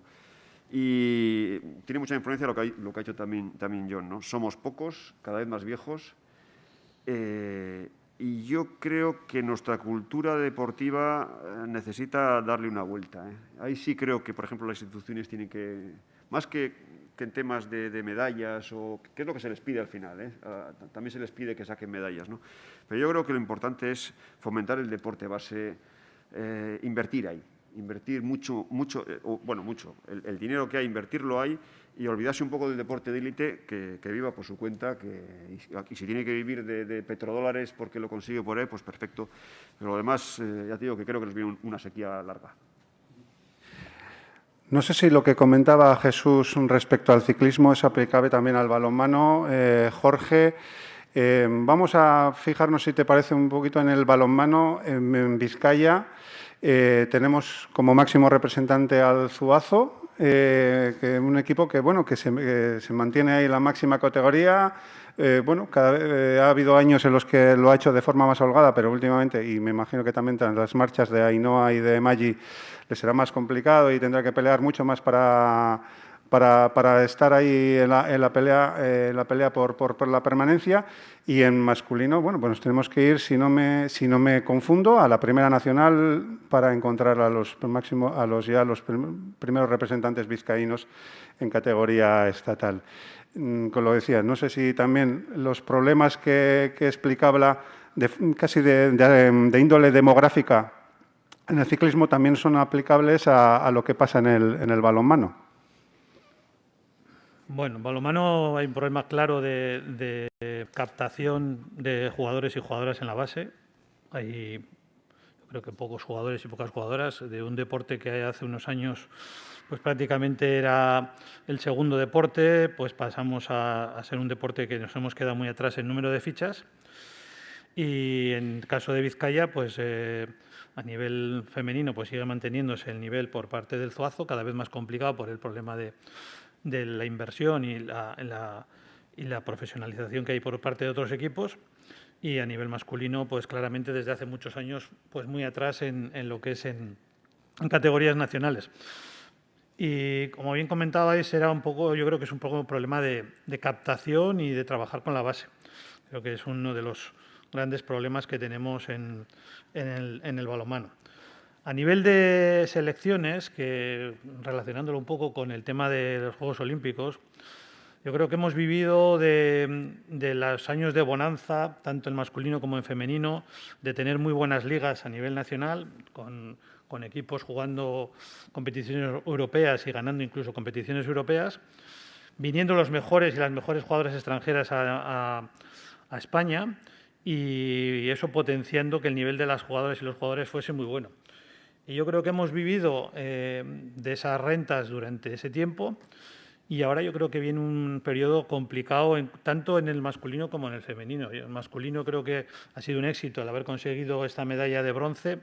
Se está trabajando mucho por parte de la federación y por parte de la captación de jugadores en la Federación Española, pero hay un problema importante de cara a conseguir buenos resultados, yo creo que en el futuro. Ojalá me equivoque y en los Juegos de París sigan consiguiendo medallas y peleando por el podium, pero veo un problema importante porque, sobre todo, hay una inversión por parte de otras naciones muy grande. O sea, es que ahora mismo pedirle a la selección de España femenina pelear por las medallas, yo creo que se tienen que juntar todos los astros para que la ganen, porque hay equipos que están muy por encima de inversión. Y no quiero dejar de comentar el caso de la inversión que tiene Francia.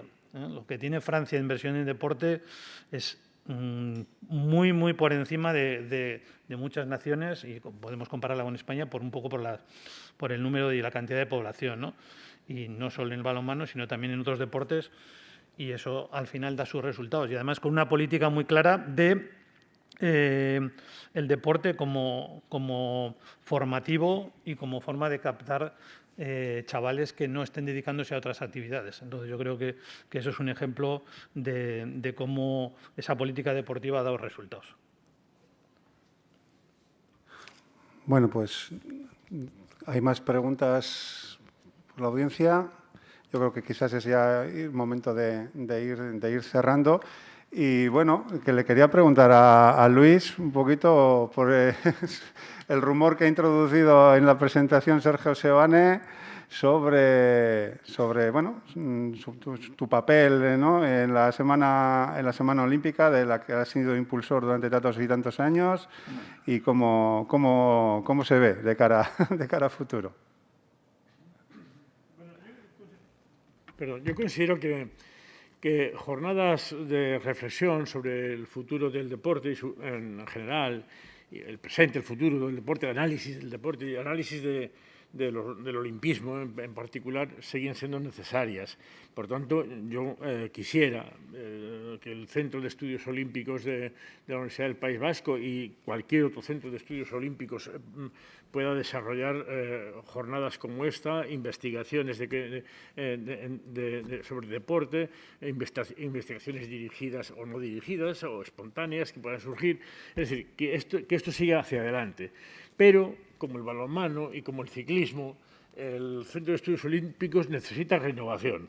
Y los que hemos estado aquí durante 16 años, llevando 16 semanas olímpicas para adelante, también necesitamos ser cambiados por gente más joven, que tenga la ilusión que le pusimos otros hace 20 años o 20 y tantos años, y que lo haga con ilusión renovada. Yo me voy y seguiré estando ahí en las semanas olímpicas sucesivas mientras pueda, pero creo que debe haber un relevo, porque es lógico.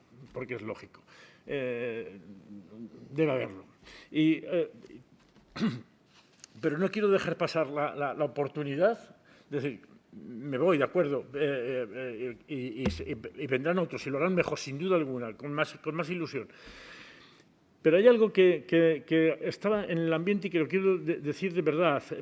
El verdadero triunfo, y lo ha dicho John Redondo 2 veces, o 3, y me parece que es de resaltar. El verdadero triunfo no está en la medalla de Charraut, que tiene muchísimo mérito, o en la de Llopis, que tiene muchísimo mérito. El verdadero triunfo, y eso es muy bueno, son los 29 que hemos tenido, que mantenemos el tipo de los últimos 3 juegos. Las medallas son importantes, son premios importantes, pero en los últimos Juegos Olímpicos ha habido 95 países con medalla. Y esa cifra de 95 países con medalla es la que nunca ha dejado de crecer. Nunca ha dejado de crecer. Por tanto, no es de futurólogo decir que en los próximos Juegos Olímpicos quizás sean 100 países con medalla o 105 países con medalla. Es decir, las medallas se van a repartir entre más países. Y es lógico, totalmente lógico, por el volumen, por el aumento del nivel del deporte.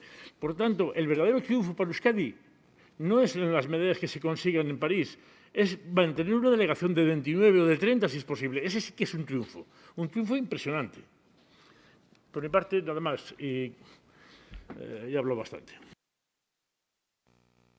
Bueno, gogoeta honegaz, bukatutzat ematen dugu gaurko saioa, bakarrik eskerrak emotea, hemen dauzkagun 4 hizlariei, eta bihotz-bihotzez baita ere hona etorri zaretenei. Bueno, como decía, pues acabamos con esta reflexión de Luis, dando las gracias, por supuesto, a los 4 ponentes que tenemos aquí en la mesa y, por supuesto, a todos vosotros por haber acudido aquí a esta primera sesión de ponencias de la Semana Olímpica de Bilbao. Mañana, más y mejor. Eskerrik asko.